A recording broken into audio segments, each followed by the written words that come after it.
My name is Dr. Khadija Pasha. I am a DMC graduate batch of 2018. Currently, I'm working as an intern at Maimonides Medical Center. That's basically a Brooklyn-based program. And I'm so sorry for my voice. I've been dealing with flu for a week now. Mm. So if anyone wants me to repeat anything, I'd be happy to do that because I know it's really hard for me to speak right now. All right. Thank you so much for joining, even though you were sick. Dr. Admani, go No, ahead. it's okay. Thank you. Hello, everyone. Assalamu alaikum. I am Bushra. You can call me Bushra. Um, I I grew up in I am originally from Pakistan, but I grew up in New Jersey for a while. Early on, I moved back to Pakistan. I finished my high school, and then med school and all of that. From there, 2 years ago, before matching, I came back to New Jersey, and now I'm at Oklahoma. I'm a first year resident. All right. Thank you guys so much for joining us today. All right. So Habiba, go ahead.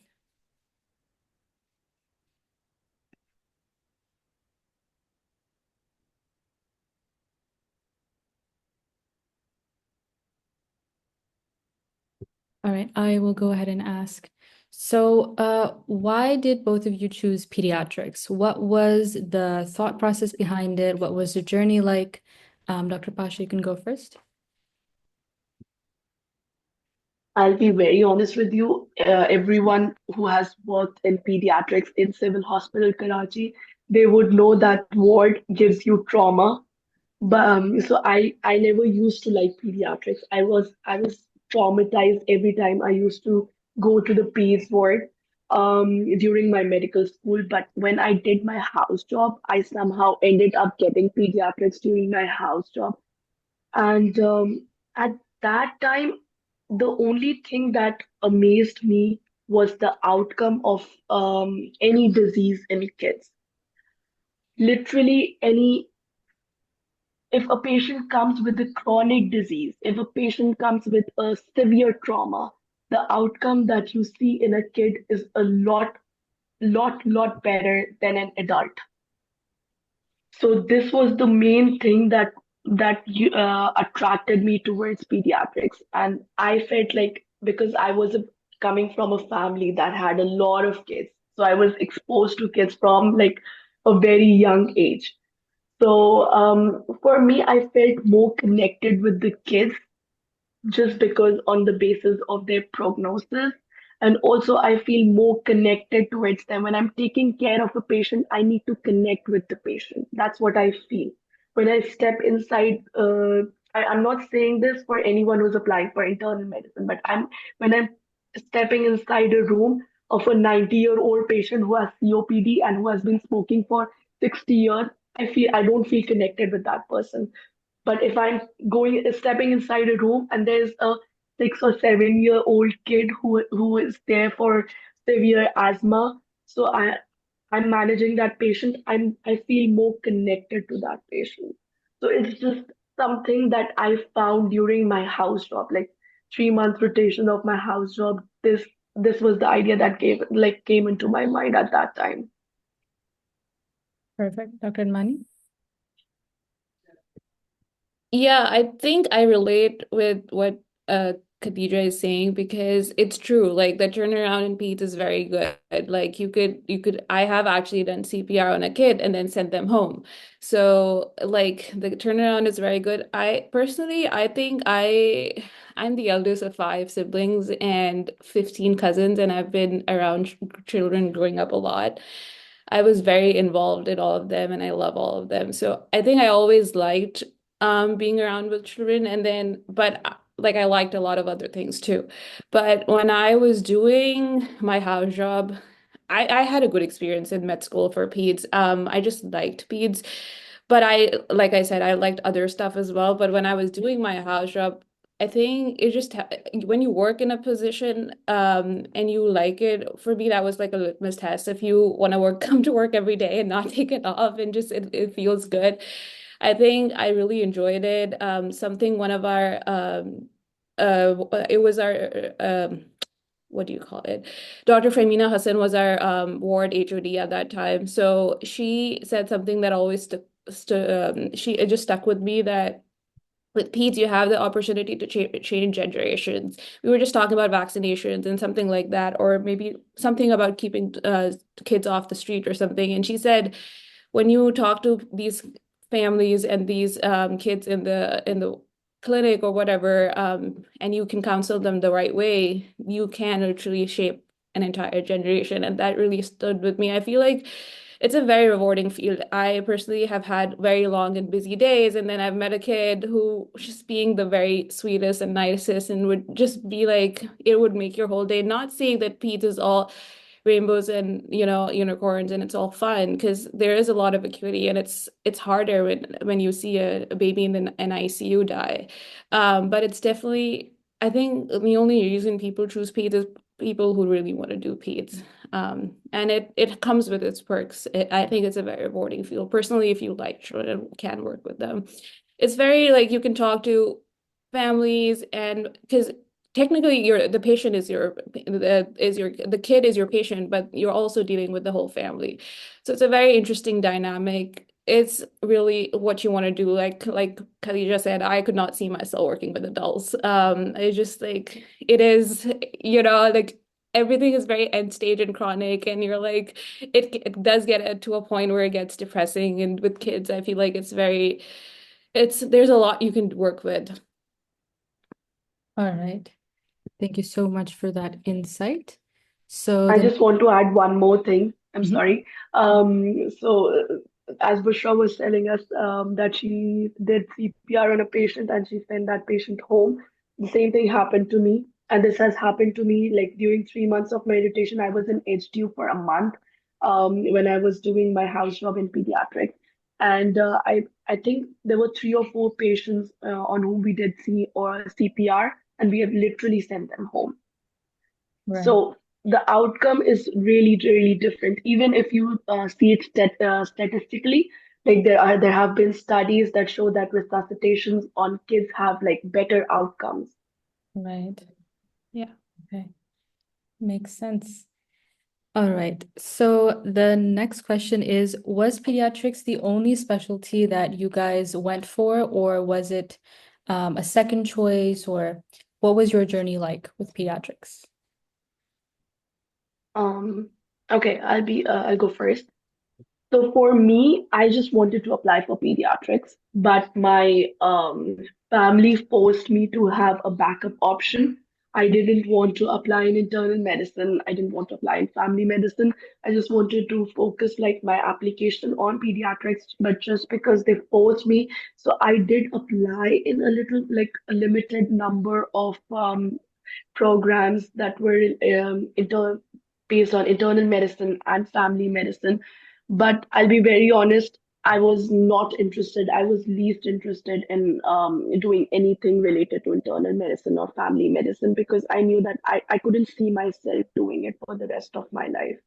So I I literally tell this to every single person that don't treat pediatrics as your backup option because your application, whoever is reviewing your application would see your application and they would see like you have 3 or 4 rotations and 3 out of those 2 or 3 of them are in internal medicine. They would realize this that okay, fine, this application is actually a backup option. So as soon as they would realize that, they won't consider your application. So your application should be more focused on pediatrics. And luckily, my application was focused on pediatrics. My researches and my rotation was related to pediatrics. So I did my focus was on pediatrics, but yes, I did apply in internal medicine and family medicine as well, but very limited number of programs. Got it. Dr. Admani? I only applied in pediatrics. I was very sure after my house job. I was very confused before it, but once I did my house job and I did my observerships, I knew I just wanted to do peds. I will say that if you solely apply to peds, the programs you apply to gets lesser in number, because there are lesser programs in peds.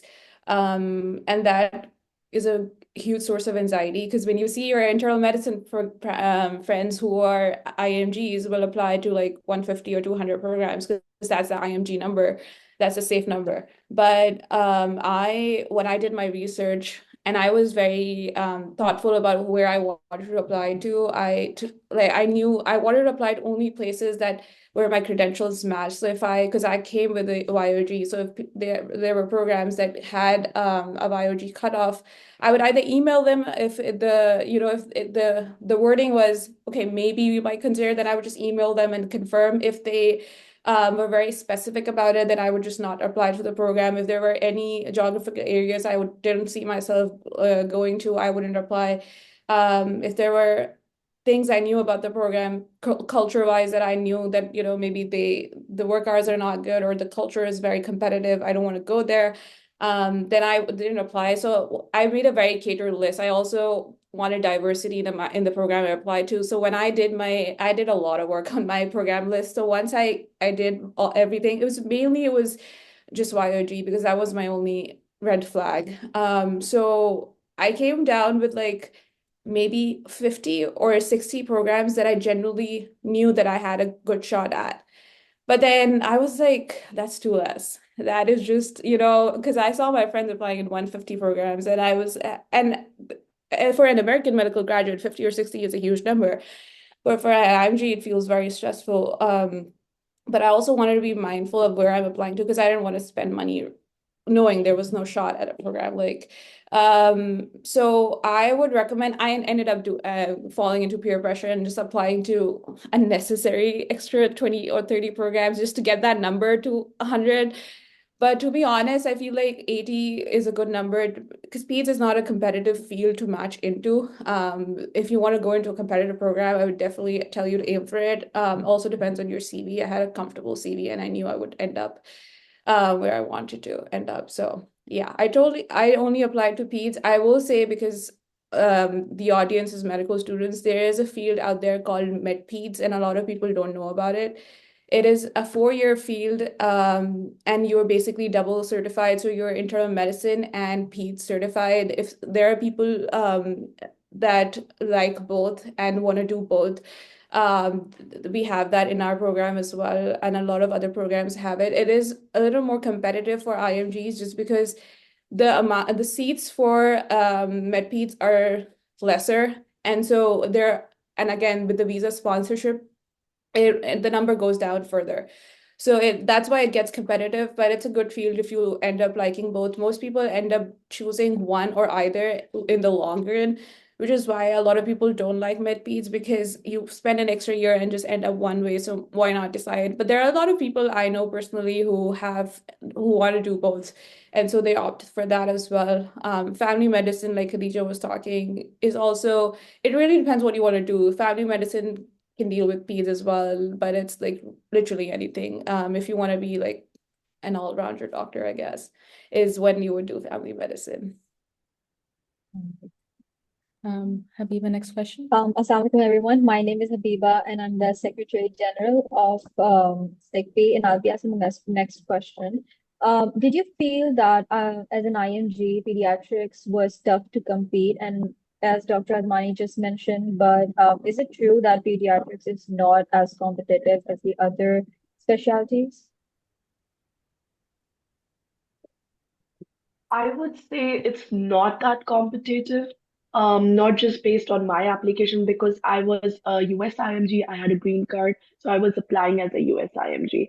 So, but even like my friends who didn't have any green card, who need who needed sponsorship for the visas, they ended up matching in like good programs. So in my personal opinion, I feel it's not that competitive. Yes, it's not competitive, and that has nothing to do with the field.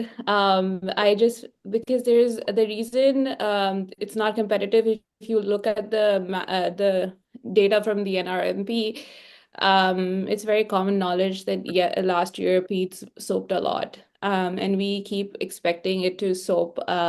Just because I will say this, the Pete's financially is not very lucrative, and it is lucrative for people maybe who are coming from Pakistan and they're coming for the US for a better financial outcomes. But a lot of AMGs don't want to do peds anymore just because they have a lot of student loans and it's very higher to pay them back in the long run. Another thing that they've recently done is they've changed the hospital. Basically, once you graduate, if you want to be a peds hospitalist, you have to do a 3-year fellowship.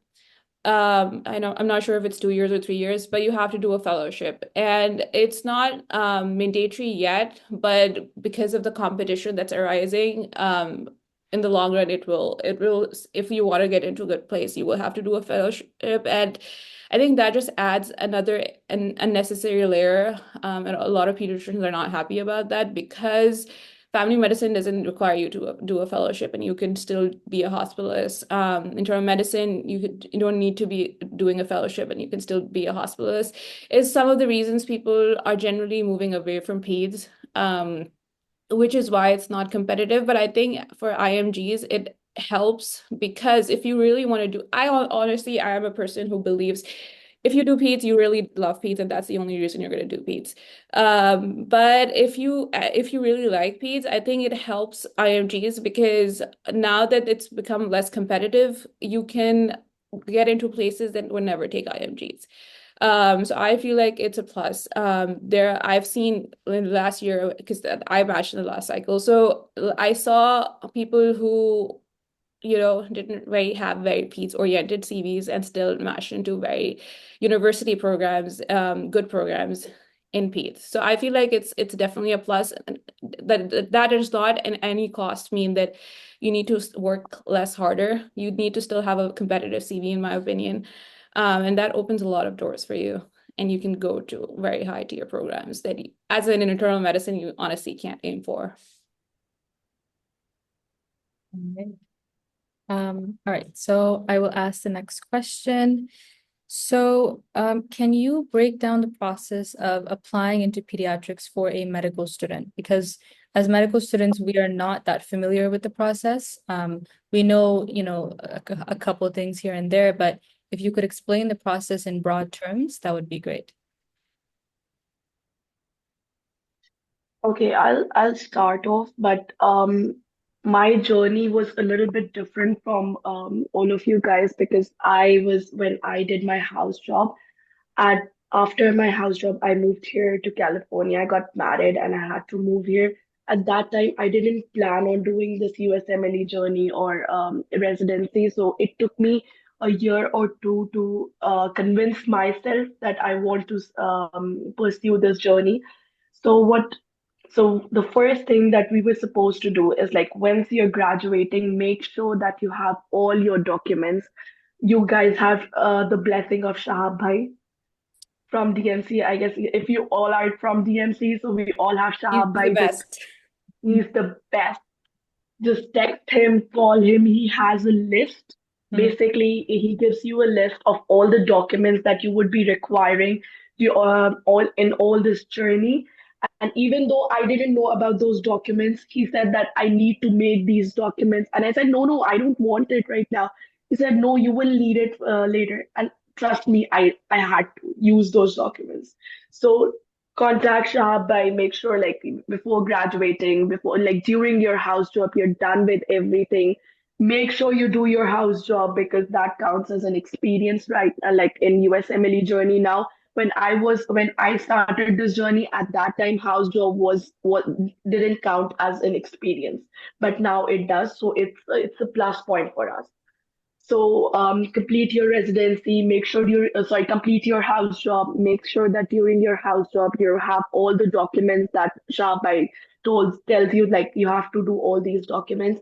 Make sure you do all that, and after like during that process, you make sure that you're also preparing for your step one exams. You have your step one, that's more of a basic exam, like that would really test your basic knowledge of physiology, pathology, and anatomy. Then you have your step two, that's more of a clinical knowledge. And then we have step three that you guys It's basically step 3 is a mixture of step 1 and step 2.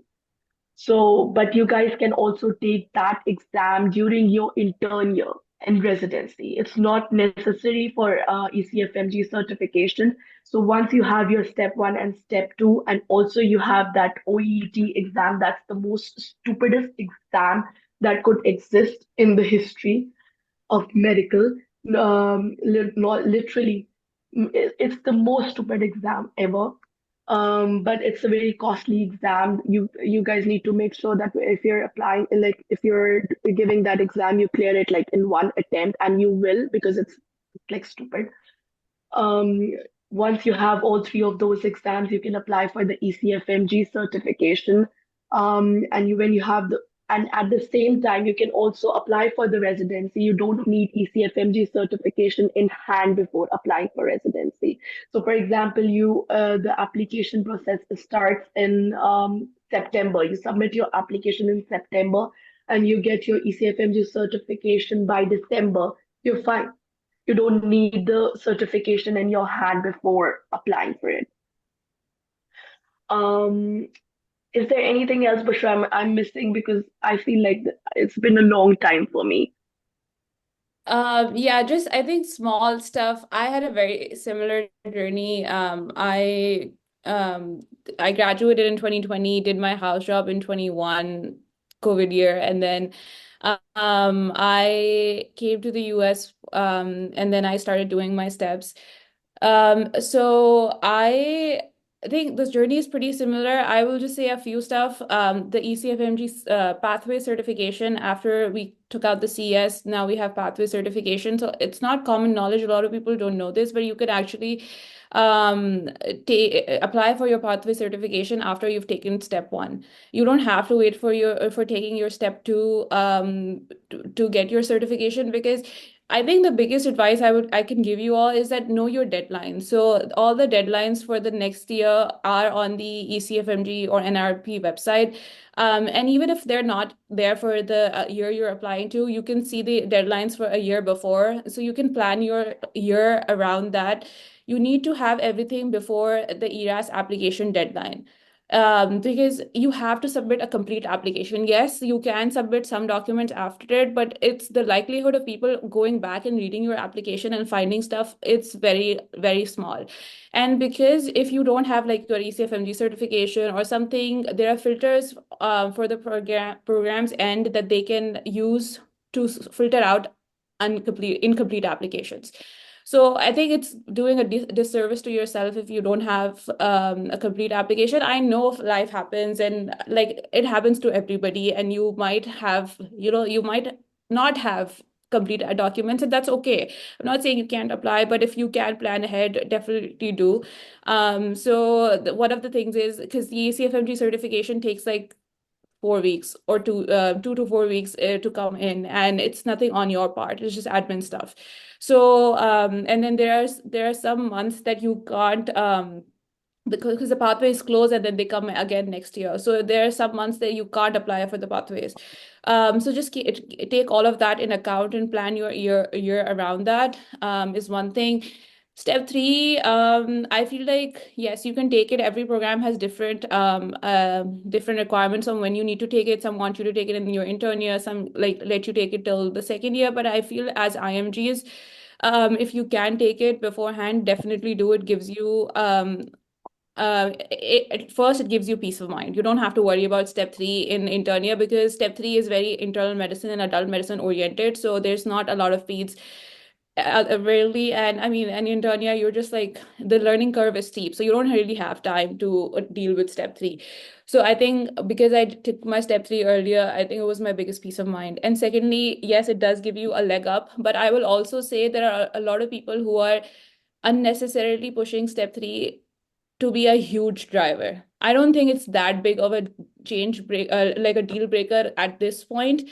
So if you can't take it, it's not the end of the world. I initially planned to take my step 3 before application submission, but I got an opportunity for a rotation that I knew would not let me study for step 3, because it was the hours and the amount of work I had to put in that rotation was a lot more than I had planned initially. So I reached out to Gulrez, my one of the best OG mentors, and he advised me to actually drop step three and do the rotation. So I didn't take my step three before application submission, but once the applications went in and I had all this time just to sit around and wait for interviews, I decided to take my step three then. So, and then you just email people. So I had to email everybody I was interested in. Hey, I've taken my step three, and you can email people. I mean, step three, I think, is a reasonable thing to email people about. But definitely, I would try at least get your ECFMG certifications before that. For scores, like I said, PETS is not competitive, but that does not mean that you try to aim for a lower score. Step one is now past fail. So you only have step two, which is basically I think scores still matter a lot for IMGs and for any program, like they still look at scores. Uh, and most programs still have filters for scores. Very few will not, but I think you should still aim for a decent score. I know that internal medicine 250 is like the cutting, it's like scratching the surface. It's like bare minimum, enter the door score. But for a 250 for PH is still a high score. It's still considered a very good score because it's not competitive, but still, as 250 will get you places. So still aim for a higher score. Um, it's the same for the other stuff. You need rotations. You need three letters. So in PEDS, we don't have that IMSEL stuff. You still need three letters, and a fourth is the Dean's LOR. I personally did not use the Dean's LOR because my dean did not know me very well. We did not have that interaction because my house job was I actually knew Dr. Femina, who was the dean at that time, and I worked under her. But by the time I applied, the dean had changed, and it was a different ward.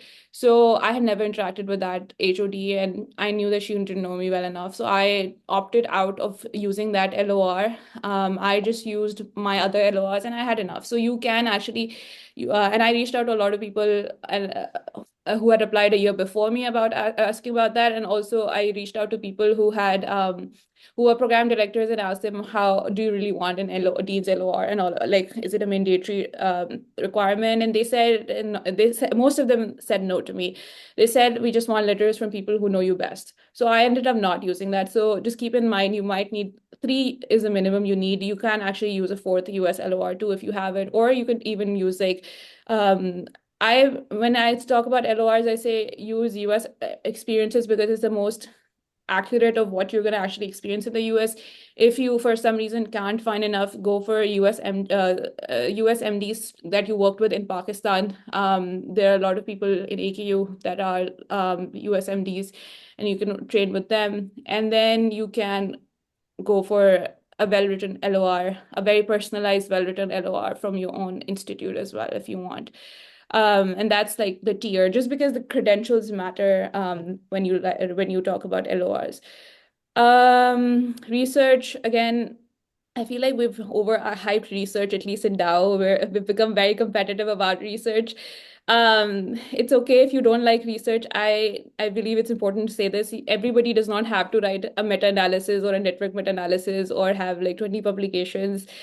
It's okay if you want to do research. I feel like it's a very important skill. I learned it. I had a decent amount of publications, and I think anywhere from like 2, 5, 10 is a very good number. You don't have to go overboard about it. And anything works. Like a case report is a good enough paper, LTEs, and then obviously original articles, data collections, and all of that matters.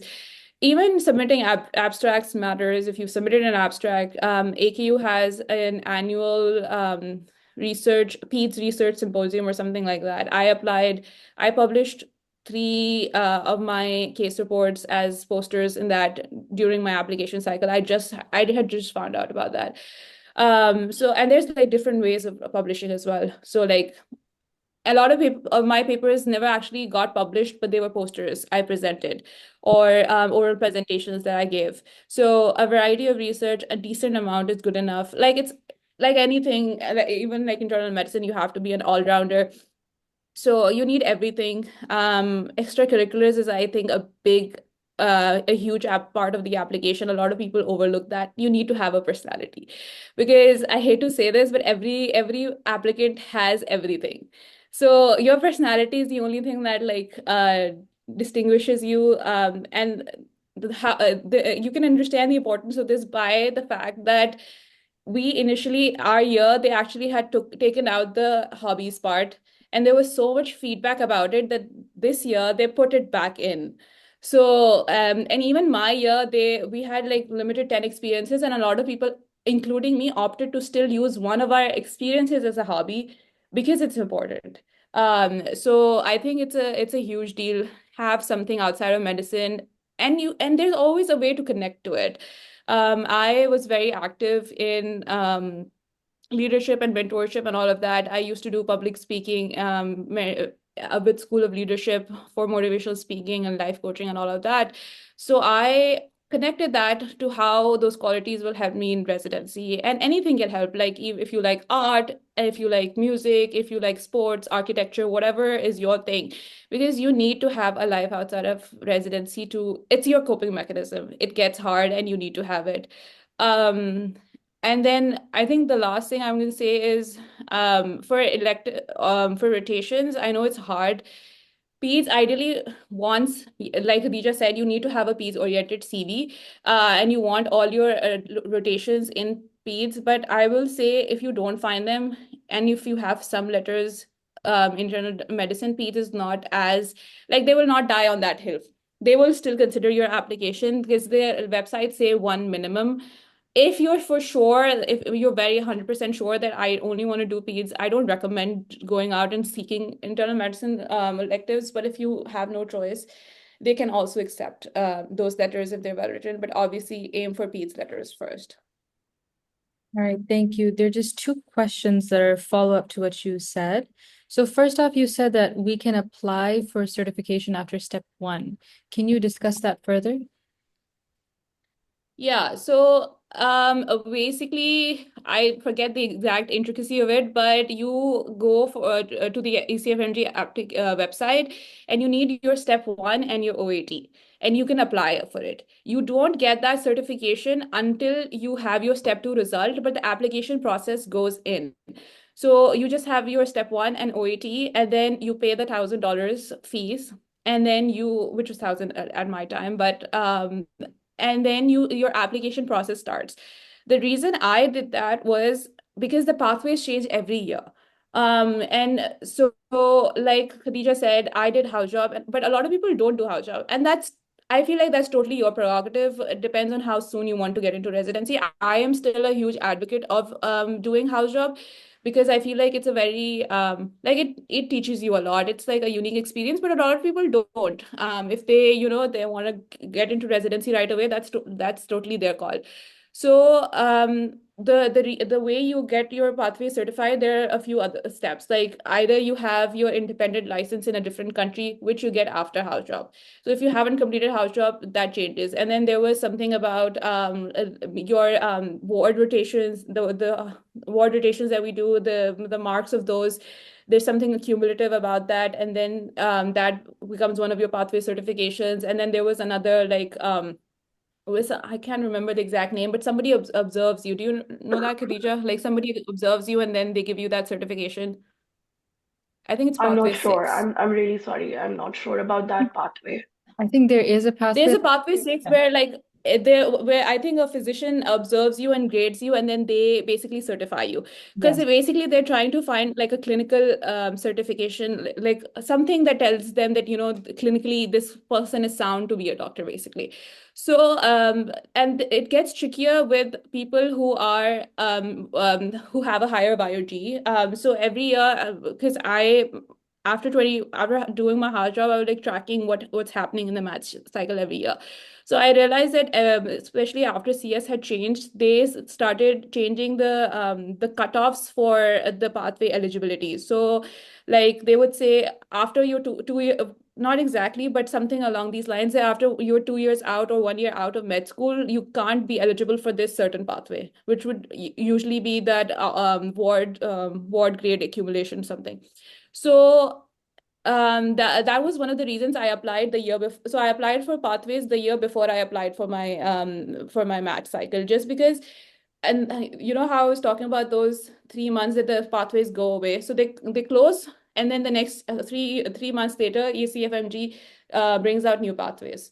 And I think it's around the time that the match cycle is running. I think it's, don't quote me on this, but I think it's somewhere in June or somewhere around that. Yeah, So I think it closes around March or April, and then it opens up around June. yeah.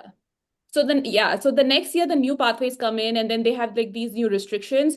And I was just scared that, because I had done my house job, but I was just scared, what if they start a new like cutoff of XY people from this YOG cannot apply to certain pathways. So I called ECFMG and asked them if I can apply, get my pathway certification, and use my last year's pathway certification to still apply to the next year. And they said it could. I know this sounds confusing, but it's not. I don't think I'm doing a very good job at explaining this, but the idea is that you can apply for pathway certification before you sit for your math cycle. And the path, once your pathway certified, even if the next year a new pathway comes in, if you've certified from the previous pathway, you can still use it for your application. I would still, because it's a lot of money, $1,000, still call ECFMD personally and verify this. Even though people had told me, I still did my due diligence and called them and be like, hey, are you sure that I can do this? And then they were like, yes, you can. So that's one thing that I did. And I think it matters more if you're an older grad, because that was my concern. And then the second thing is, just like plan ahead, because I see a lot of people who just, their step two is, because it's hard. I get it. Like, it's hard to get your step two done, and it's like a lot of anxiety and score all. So a lot of people have their step two by like scheduled in June or towards the very end. Like even some people have it in August. So be mindful that it's 2 weeks for your step two result, and then 2 to 3 or 4 more weeks for your ECFMG certification that are not in your hands. So you have to plan for that. Thank you for that. And just one additional question was, yeah. Sorry, one last thing to add. So you will apply for your ECFMG certification, and then once you submit your step two, once your step two score comes in, automatically you don't have to do anything, but your ECFMG certification will just automatically finish at that point. So you're not certified, but the process starts basically. So by the time your score comes in, then you'll have your certification. You don't have to wait the additional 2-3 weeks, basically, is what I'm saying. All right, perfect. And just one additional question was, you mentioned 3 letters, right? So those 3 letters that we have to submit, if 1 or 2 of them are from electives and then 1 is from a research or some other way, like, is that fine, or are electives most preferred? In my opinion, clinical electives are more, like I said, there are tiers to every letter. Who writes the letters matters, and then what category of letters it is also matters. Ideally, you should have all 3 of them as clinical letters. If you don't, you can use research LORs, and also depends on the quality of the research. I knew a friend who had a research elective from Johns Hopkins. So even though she had clinical letters, because that research letter was from Johns Hopkins, so she used that. So it really depends. But ideally, you should have clinical letters. I had letters because I was working during my while I was studying for my SEP. So I was working as a medical scribe here. So I had the dilemma of using that letter because it was also from UCSF. So it was a big name, but it was still a scribe letter. And because it was a telescribe position, the physician didn't get to know me too well because it was very limited via Zoom. So I ended up asking people what to do, and they still recommended that I use my clinical letters. And for letters, there is a thing called waived or unwaived. Waived letters you should always have waived letters. And what that means is that the physician directly uploads the letters. You waive the right to see what is the content of the letter, and that is basically a way of being like for it to be an authentic letter. So yes, if you have no options, I would say you can research and scribe letters or any position. A lot of people did that in the COVID year when there was nothing and they were just working. But ideally, yes, you should have clinical letters. Perfect. Habiba, can you ask the next question? Yes, the next question we have is, can you shed some light on how many positions are offered in PEDS? And also, can you explain more about SOAP, especially in regards to PEDS? I didn't get the first part of your question. How many positions are offered? How many positions are roughly offered in PEDS? And how do, like, can you explain more about the SOAP process in regards Yeah, I PEDS? know I got the SOAP question. So basically, the positions are based on the number of applicants that a program takes. So it varies based on the programs. For example, my program works because it's a Brooklyn hospital, it's a community-based program. They take more applicants. So we have like 20 residents. But at the same time, if it's a university hospital, so they take like limited number of applicants, like 7, 8. Maximum they would take is like 11 or 12. So it basically depends on what kind of program you're applying to. It's not generalized. Mhm. As far as the SOAP process is concerned, so basically, whatever the seats, none of the programs wants to go into SOAP. So that's the first thing to understand. The second thing is whatever seats are left, and for example, um I got an interview from a program, but I didn't rank that program, but the program ranked me. So that seat was left out. So that seat would go into the SOAP. So that would be available in the SOAP process. So in that case, once the match results are announced, they would give you a list of SOAP eligible programs, like SOAP eligible programs. Like these are the programs that have these numbers of limited seats that are still available, and you guys can apply in those programs. There's a limitation. I guess you can apply to 30. I'm not sure if Bushra can confirm this, but you can apply to a limited number of those seats, whatever is left, and you can apply in those programs. And for example, you applied in September for the residency, and you are applying for the SOAP in March. So in the meantime, if you have done any rotations, if you have done any researches, you can add those LORs, you can add your work in that SOAP application. So basically, you can alter your application for the SOAP process, and then you submit your application. And once it's done, so there is schedule that is uploaded on the I don't remember which site is it. Is it NRMP? There's a schedule that's uploaded on the NRMP site that says, oh, sure. Pusha wants to share the screen. She would No, explain the you go, schedule. go ahead. I'm just letting you complete your, and then I'll say something. Sure, sure. So basically, there is a schedule that's uploaded on the NRMP website that shows like 3 or 4 days, and in those 3, 4 days, there's a limited time frame. For example, uh, 9 a.m. to 5 p.m. In that particular time, you're supposed to have your phone with you, and the program can contact you during that window, and they would ask you to do a quick interview. And if they like you, they would give you an offer right away, and you have to accept that offer right away. So that's how the SOAP process works. If you have any other questions, I'm not sure if I was able to elaborate that well. But the thing is, like, whatever is left from the math cycle goes into the SOAP, and you can apply in that SOAP. But there are some limitations, like you cannot apply in like 100 of the SOAP seats. You can apply in like 20, 30 of the SOAP seats, and you can also alter your application at that time. Um, Thank you. Habiba, can you allow share screening? I've sent a request to share the screen. Okay, I got it. Thanks. Okay, my screen is very cluttered, but so I pulled up some data from NRMP, and this is accessible to everyone, so anybody can pull it up. So if you look up, this is the total, this is number of programs, this is the number of positions offered and unfilled, and then this is number of applicants, and this is only MD seniors. And then this is the total number. And then, so if you just go down and you find PEDS, so PEDS had 251 programs that were in total. And if you compare that, just for understanding, if you compare that with internal medicine, it's 707, which is why I was talking about this earlier, that your IMG friends will apply to 150 to 200 programs in internal medicine, because it's 700 out of 200 basically is your shot. And then when you apply, you only have 251 seats.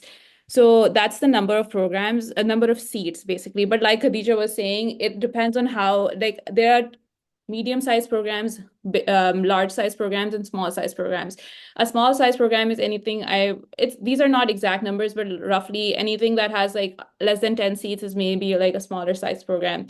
If somebody has from anywhere from 10 to 30, it's maybe a medium size. And then there are programs that have above 30, even like 50 residents in a single class. So that is, and that depends on you. Which kind of program do you want to go in? Do you want to go in a smaller size program? There are pros and cons to all of that, and we can talk about that. But speaking of, so this is these are the total number of seats. 251 is what you get, and then the positions offered is 3,000 and 3,076 is the number of no, it's 8, I think. I can't see. But yes, it's 3,078, and then 251 got unfilled.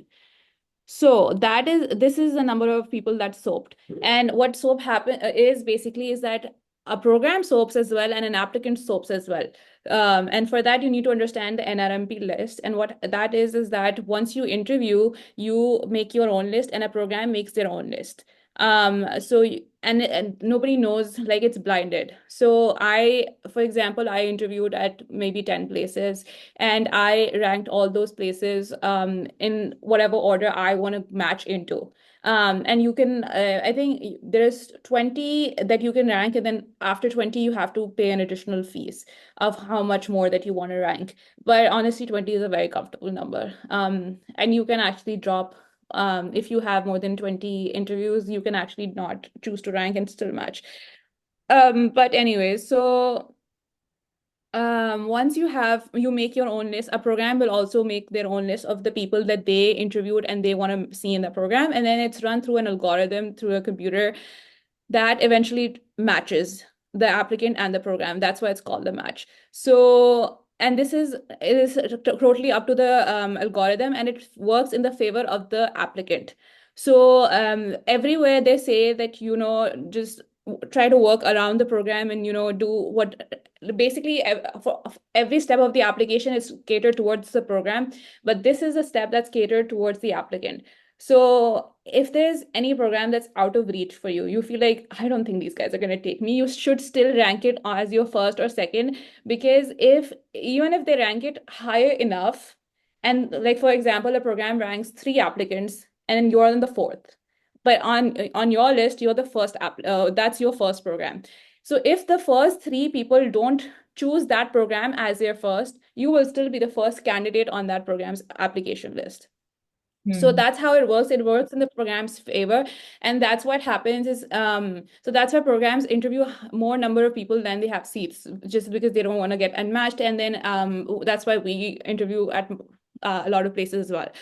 In the end, what happens is that an applicant can go unmatched and they will go into SOAP, and a program will also go unmatched and they will also go into SOAP. And SOAP is just like a scramble and what you're trying to work a place. And just to mention, you can switch specialties in SOAP too. So a lot of people last year, so the year before that or 2 years before that, anesthesiology soaped a lot.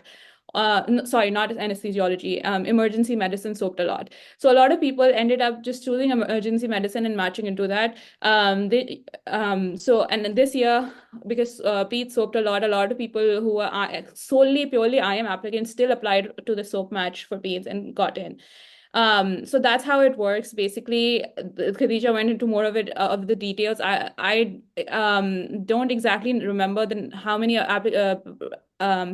programs you can soap for, but yes, it is a limited number.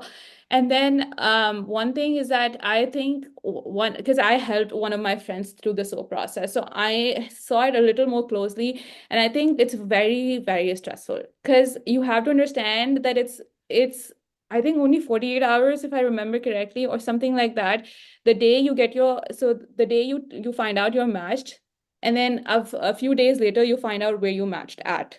So that gap is basically for the applicants that soaped. So the people who find out that they haven't matched, they then run the soap cycle. So it's like you have not slept for an entire night waiting for whatever anxiety or results are going to come in. And then after that, you have until maybe, I think, the next morning or the next day to figure out who you want to apply to. So if you plan on soaping, I hope nobody ever goes through that. But if you end up doing that or know that your application might go into soap, I would recommend at least having a backup and at least like, and this is more for internal medicine people, but if you feel like, or anybody who feels like I will have to soap into peds or something like that, at least work on a personal statement, because you will have to write a new personal statement for a new you don't know which programs will soap, so you can't use that like you can't do that research beforehand, but if you have a good friend who can help you out, so your friends can help you out because if they might have done their research for the program, so they can tell you the visa requirements, the credentials, and all of that. And then yes, it's a little informal, so the interview can literally come anytime, and if you miss it, you miss it, and then you have to tell them within the day. It's a little it's different. What you can tell them and what you can't tell them about ranking, because in when you interview through the general match process, you cannot tell people if you're going to rank them. So it's a little complicated, but the idea is, yes, that it's something that you have to consider if you feel like your application can go into SOAP. And then one thing I want to come back is to number of applicants. So MD, these are MDs, and then this is total. So this is basically all non-MDs. So it's 1,600 MDs, and with the rest are 35,000. That's 3,500. So it is becoming quite IMG friendly, is what I wanted to bring your attention to. Perfect. Thank you so much. All right. So the next question is, how did you go about researching programs? And how can IMGs be financially responsible while applying to these programs? So for the research, one of my friends suggested me to make a list. So I made a list on I don't remember, on Excel, yes. I made a list on Excel. I wrote the name of the program first, and then I wrote like what year of graduation, like what's the window they're taking. Like for example, some of the programs take the graduates who are only within 5 year window of their graduation. Some of them take 7 years. So I would write that in one row, and then I would write their score requirements and also like which state they are in. Either if it's in a state that I don't want to move into, then I would also need to consider that. So I would used to write that. What else was important was like whatever the important, like pertinent things that I was looking for in a program, I would just make a list of that on Excel. And I used to keep that Excel. I used to write all the programs, and at the end, I would like decide like, okay, fine, I want to choose this program, I want to apply into this program, and that would make me like give me an exact picture like what, okay, fine, this is the program that I that would be willing to take me, or that would be a good fit for me. So I would really suggest like making a good Excel sheet for that, so that you have everything and in one place. What was the second question? I'm sorry. The second question was, how can IMGs be financially responsible while applying? Because I think it costs a lot, right? For IMGs, it's a little. Mm. I'll be very honest, I'm not sure how to answer that question because I can take that question. it's yeah, sure. So, like I was talking about earlier, if you do your research well, you will be financially responsible. Because the thing is, a lot of people, the way, I'm not sure if you guys know this, but you get access to what was it? What was that website that we look for our programs at, Khadija? Explorer? Residency Explorer, Yeah. I think that's what it was. Yes, Residency Explorer, Yes. and there is Freda. Frida, yeah. Yeah. So basically, when you do your when you get your match token, basically when you do your you start your application and you pay that fee, you get access to a Residency Explorer, and it gives you a list of programs. So it's basically, I think the best way to make your list is state-wise, because Mm, it's the easiest to do. So what you do is, and from now onwards, I think 2 years ago they started doing geographical preferences.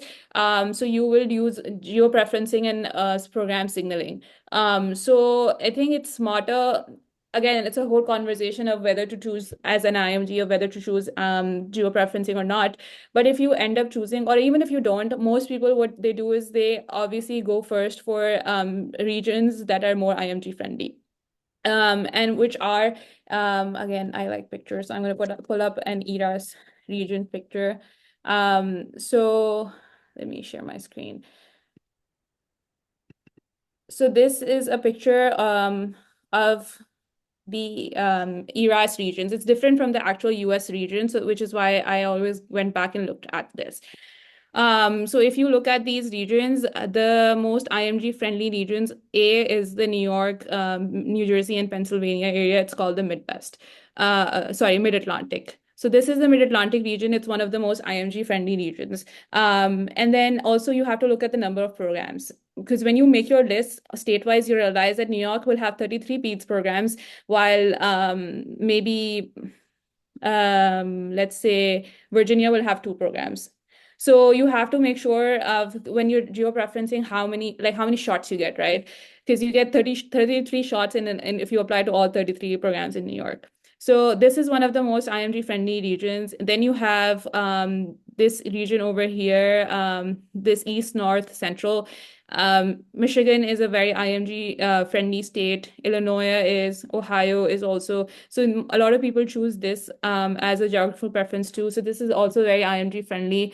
Then Texas, again, is very IMG friendly. Oklahoma has one PEDS program that's, I think maybe one, or I'm not sure what the others were, but our program is also very IMG friendly. And then you go to this side, South Atlantic is also Maryland, Delaware, Virginia, Florida. These programs are a lot of people have matched into South Carolina and North Carolina. So you look at where you want to, I think it's best to do a statewide. So what you do is there are filters on Residency Explorer. So the way I made it was because I was living in New Jersey and that was my first preference. So I would choose New Jersey. You click that filter and it gives you a list of 9 programs that have PEDS residencies. So you open each of those programs and then you start making your list. And then I think that was basically my system of not getting lost in the chaos. So I would do it state-wise, and I'd do it one day at a time. So one day I would just do basically one state, and then the other day next state. And this is something you gradually do while you're studying for your and steps and throughout the year. that would also tell you, like, as Bushra is telling us, like how once you open the New Jersey programs, that they will also give you a certain percentage of like how many IMGs they take and how many AMGs they take. So Yes. that would give you that would exactly tell you like if the program is IMG friendly or not. Yeah. Okay. Yeah, so that is one huge factor, IMG friendliness. And then another thing that I looked at was alumni. So if a program has a history of taking your at least your med school, or at least your country, or even even they have Indians in their program, like if they have South Asians, they might be more open to take you, because you have to understand that there are also American IMGs. So I like that percentage. I looked at it a lot, but I also went ahead and did my due diligence, because the IMG percentage will include Caribbean IMGs as well. So those are US IMGs. Those are people who went to medical school outside of the US for the first 2 years, and then they did their clinical rotations in the US. So their experience is a little different, because their clinical training is still technically in the US. So a lot of programs, unfortunately, will also prefer those applicants over other IMGs, and they will still count as IMG friendly, is why I'm telling you that you have to do your own research. And then also it depends, like there will be programs, uh, depending on the geography, that will take, basically where they are in the United States, will take people from other countries. So it really depends. You have to do your research. So what I would do is, because I wanted to be very mindful of how much I'm spending on the ERAS application, I would open every program's website. You can open every program's website. I would open their and you can see their applicants for 3 years, and you most usually can see where they went to medical school as well. So I would look at them, and these were some of my factors. They need to at least have some diversity. So they need to at least be from somebody that, I can relate to. So either there's somebody from my country or from South Asia, or at least there are some Muslims in the program. And because I come with the hijab, so I wanted people who at least value diversity. So I looked at their faces basically, and saw if these are people I can work with and relate with. Because you need your own people and your support system in residency. So that's one thing I looked at. Again, YOG, some people have score cutoffs. They mentioned that some people have, and then I think this is not just for apply. This Excel sheet helps a lot. So I made this as well, and almost everybody makes this. This helps you even when you're interviewing. You've done your research once, so that even a few days before the interview, you go back and you look at the program and you remember everything you had researched about that. So I was just trying to pull up my sheet and trying to remember what what my columns were. Give me a second if I can pull it up. And the one good thing about this Excel sheet would be like if you are applying for SOAP and you're applying in those programs that were already there, that are already there on your Excel sheet, that would save you a lot of time because as Bushra said, you have a very small window for the SOAP, like for the preparation of the SOAP. So if you have everything on your Excel sheet, you know that, okay, this program, this year of graduation, you don't have to do all the researches at that time because the SOAP window is very distressing. You get your match results on Monday, as Bushra was telling us, like you get your match results on Monday, and on Friday you get to know where you have exactly matched. And in between these 3 or 4 days, you have to do everything. You have to work on your personal statement. You have to alter your application. You have to you have to do the research on the programs. That's a lot of work to do in 4 days. Yeah, that is true. I think it was like my bread and butter throughout. This sheet was, I used to look at it for a lot of time. So I'm just looking at what my columns were. So I added a column of how much I like the program, because I wanted, and I used to change it based on interview. Once I got the interview and while I was doing my research, how much I like the program. So just have a number of, if I had to cut down some programs or add more programs, if what program I would add. And then because it gets overwhelming for people from Pakistan who've never been to the US, I had no idea about US geography. So I would write, so that's why I would do, which country is it? Is it basically what kind of city is it? I would write that down. And then one of the columns is US IMG percent, non-US IMG percent. That mattered to me, if you take non-US IMGs. And then I would write number of seats, just to have a grasp of how big the program size is. And then I would write how many, if there, this was a combined combined sheet that me and my friend made together. I was not a visa requiring applicant, but if you are, you need to have a visa slot if they offer J1 or H1B. And then the number of LORs. And the reason I put this column in, because the website usually specifies, and I had planned not to use the dean's LOR. So you put this column in just to make sure if somebody mentions they need a dean's LOR, then I would put it.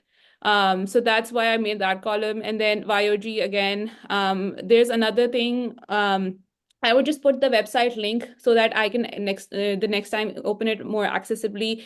And then one very important thing was open houses. So every program during the interview cycle will have their open houses. I think some programs start really early and start them in June, but August is the peak time for all open houses. And I really recommend going to these open houses. They're a huge source of networking. You get to know the program gets to know you, and you also get a culture, a vibe of the culture and the feel of the program. And I think you can still tell it from the Zoom interviews. And the open houses. So I put that in when just a date of when when that open house would be, so I could attend it. And then this is very personal, but like some things that I wrote were, if what I think it's very important to remember the vibe, because once you interview a lot of programs or attend a lot of open houses, it's all starts feeling the same. So I would just write, there was one column that was it's very me, but it was like, what is the vibe of the program? Then I also wrote some stuff like some things that are unique about the program, because when you do your research and when you send your letters of interest, they really want to know why you want to come there. And so you have to, if there's something like, let's say there was a program, I like their border health program, or I like their global health program, or I like something very unique about their mentorship program, I would write that in that column. So I had that research on hand and I don't have to open that website every time. Or this data can also come from your open house information.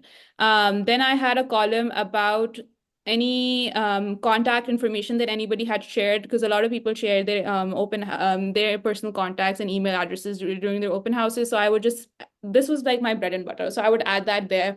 I would also add, if I had any friends or any references in the program, I had maybe done an observership, or I knew somebody from my alumni that I could reach out for a recommendation, I would put that in as well. Or if I knew I could get a recommendation somehow. That was basically how I organized my my application data. And then you can add like anything you want. Maybe you want to keep a track of any questions you've asked so that you don't keep up and asking the same questions. But the general crux is that you need to have an idea of, do I match this? Do I match into their criteria and the big stuff? Like if they have a score cutoff, they have a biology cutoff, and if they have a visa or sponsorship that you require. I think these are the big stuff. And then the rest is just like, it helps you throughout, because this is not just for applying, this is for your whole entire application cycle.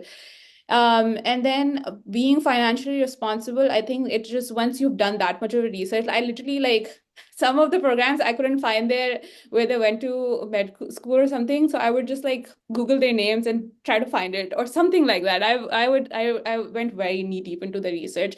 So I think once you've done that research, you'll know, like I said, I found 60 or 80 programs that I knew that, okay, these are the programs I want to go to. Because some of the programs were like, I knew that these are above my reach. I will never match into these programs. I'm not going to match into, these are like higher tier programs. And there were some programs I was like, even if I do end up there, I'm not going to be happy. There are some programs that are red flagged. They have severe red flags. They have a very toxic work environment. So, and you can find all of that information on the internet. So there were some programs that I wanted to not go to. And this was a luxury on my part, but my CV was comfortable enough for me to not go to those programs. So I opted to not apply to those programs, because in the end, I still did, because I felt into peer pressure and ended up going from 80 to 100. But I think I wasted the money on those 20 programs. But you can be very comfortable applying from 50 to 80 programs, as long as you I fit the just pulled up demographic and my, you've done your research. sorry, go ahead. Sorry. No, I'm done. Okay, I just pulled up my sheet as well. There was like two columns that I also added. One was the like link or the the email ID, whatever is provided on the program's like actual website, because that's the email ID you would be using to send the letter of interest. I would always place that ID on my Excel sheet as well, because once you're sending the letter of interest, you just have to write the letter of interest and you would just pull out that email ID and you would send it. It won't be hassle for you to go back and see the website again to see the email ID. And the other thing that I also added was like whether I want to signal this program or no. Because there are some programs when you would start researching, you would realize that if you're you're looking into 10 programs, out of those 10 programs, one or two programs would give you that vibe, okay, fine, I want to signal this program. So I would make a column and I would say like, okay, fine, I want to signal this program. So that would give me an idea, like at the end of the list, I would have like 10 programs or 7 programs which I want to signal. Out of those, I think you can signal 5. But now I guess this year it's 10. Yeah, so this year it's 10, so it's a good number of signaling. I would really ask you guys to please signal the programs. most of the interviews that I got from were from the Signal programs, and also most of the interviews that I got were from basically from the geographical preferences that I put. So you mentioned two things, the letter of interest. So first off, what exactly is letter of interest? How do we go about sending that? What do we include in these letters? So what I did was once the applications have been sent, like I think the deadline is around at the end of the September. Once everything is done, after that you would take the list out of all the programs that you really want to interview at.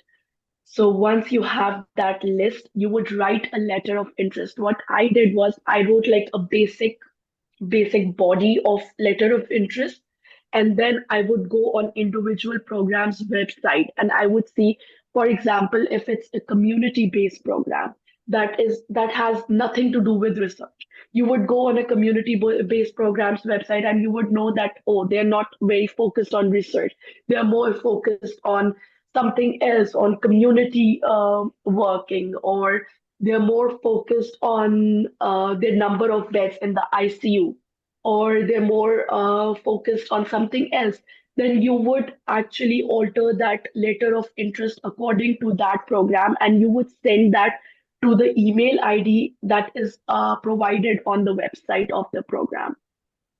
So basically, what IMGs do is that they would literally send those letter of interest to 150 programs. If they've applied to 150 programs, they would send it to all. I would ask you guys to actually send it to the programs that you're really interested in. And once you're done with that, like just write it down. And if you have the email ID of the program coordinator or the program director, just send it to them.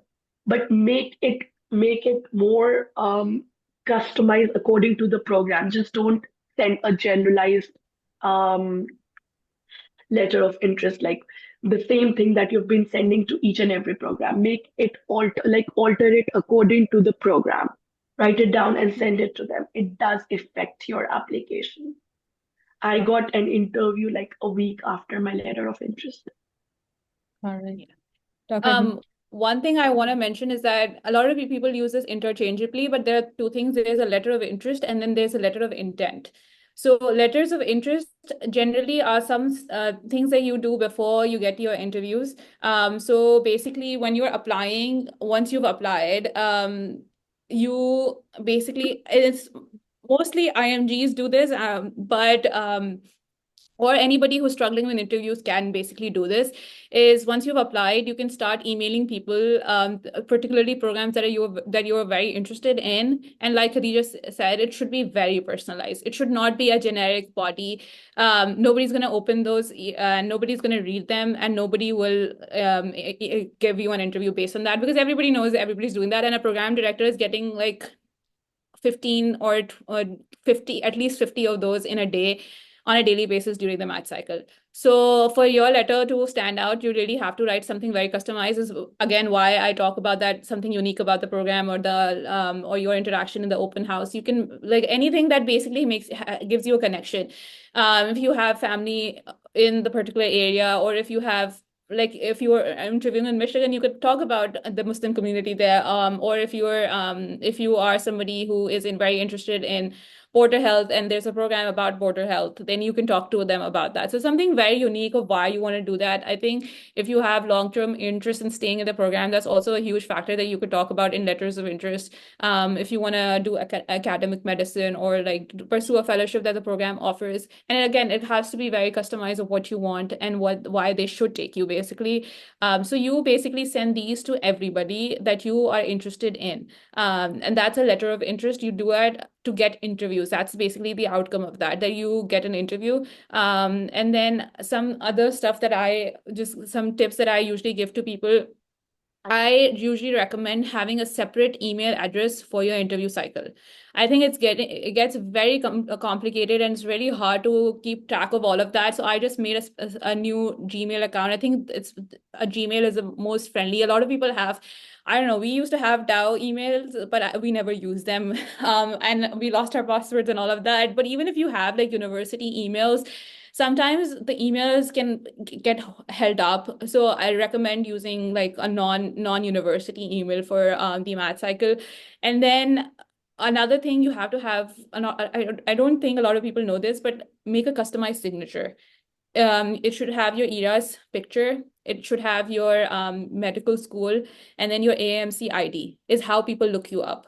So towards the end, you should have something like that, a customized signature that you've made when you sign that email, so that a person can look you up if they're interested in emailing you. And then for me personally, visibility matters. So I would also make my ERAS picture my Google icon, my email icon. And then, so that's letter of interest. And then just make your subject interesting enough for them to open your email, basically. And then letter of intent is something that you'd send after you've interviewed at a place. And the goal of that letter is to tell the program that I intend to rank you. Now, there are some things that you have to keep in mind. You cannot tell a program openly that I will rank you at this place, at this number. And you cannot tell and if you again interviewed 10 people, you cannot tell everybody that I'm going to rank you first. It's unethical and program directors find out. So don't do this. So basically, the letter of intent, again, and it depends on what the program you interviewed at. There are certain programs that tell you very specifically, do not tell us, do not email us at all. You have to respect that. If a program wants to keep it very transparent, if you send an email to them, they will count it as a violation. And even if they were intending to rank you, they will not. So don't do that. But also there are programs that will very openly imply that I am expecting a letter from you. So for those programs, you will have to send a letter if you are interested. So that's your letter of intent. What you can do is, again, there's a whole I think there's a very good video about it on YouTube that I can share the link with. But the idea of letter of intent is, it's tricky. So if you can't tell a lot of people that I'm going to rank you my first. So if you tell somebody that, okay, I'm going to rank you in my second program, most people don't do that because that's like lame. Why would you tell somebody you're their second choice, right? So a lot of people, what they do is, just to be on the safe side, they choose their top 3 programs, and then they tell them, I'm going to rank you as one of my top 3 programs. Now, some programs can also take offense to that and be like, okay, so you're not ranking me as your first program. Some programs just be like, okay, whatever, sure, they're gonna rank us as one of our tops. So yes, you can keep your wording very diplomatic and say, I think the safest way to go is one of my top programs. For your top program, if the program allows it, I recommend telling them very openly that yes, I'm going to rank you as my number 1 program. Especially if it's a high reach program and you really want to get in there. The rest 2 programs, you can say one of my top, and again, you can be politically correct. You can, not fall into violation and still be like that, but it's tricky. Letters of intent are tricky, but the idea, yes, is you can only send them to programs you've interviewed and their programs that you're seriously ranking. The reason I say this is because once you've done your whole, once you've gone through the match process and you've gotten your residency, all the program directors, I think I've been told that they get an email about where every applicant they ranked matched or something. So if you go around telling every program director, oh, hey, I'm going to rank you first, and then you don't end up there and they did rank you higher, they will figure it out. Somebody might email your program director to tell them about it. So I just don't do that. It's not right. Is one thing I wanted to talk about. And then another thing that I wanted to talk about was program signaling that Khadija mentioned earlier. I am not aware that it's 10, but if it is, it's great. Internal medicine has 7. Peds has had 5 till last year. So program signaling is, again, a way of doing like letters of interest. It's kind of telling program, hey, I'm really interested. Again, some programs are very, they will not rank you and they will not interview you unless you signal them, which is very being full of themselves. But yes, I have not seen that in peds yet, but I have been told there are programs in internal medicine that do that. Generally, I don't think you should be worried about that. If a program really is that way, I don't think you want to end up in that program anyways. So generally, I think, again, use your program. But here, like I would say, don't use it as a I wish. Like how I was telling you, you can use your rank order list to like for your wildest dreams. You want to go to Cleveland and you've interviewed there, rank Cleveland. But if you have not, you've not gotten an interview from Cleveland, don't waste your signal on Cleveland. Everybody in Dow does that. Everybody will signal Cleveland, and nobody's going to get an interview unless you really have a CV that is worth of Cleveland. So the program signaling should be very realistic. It should be from people. I think I did not personally use my program signaling very wisely. And I got only one interview out of my program signal.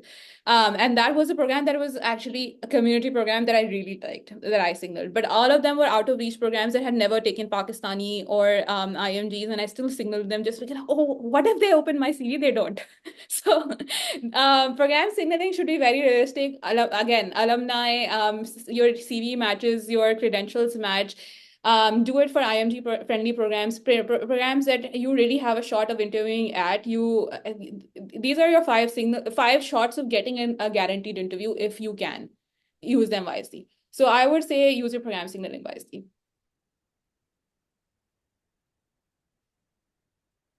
Thank you so much for that. Habiba, can you ask the next question?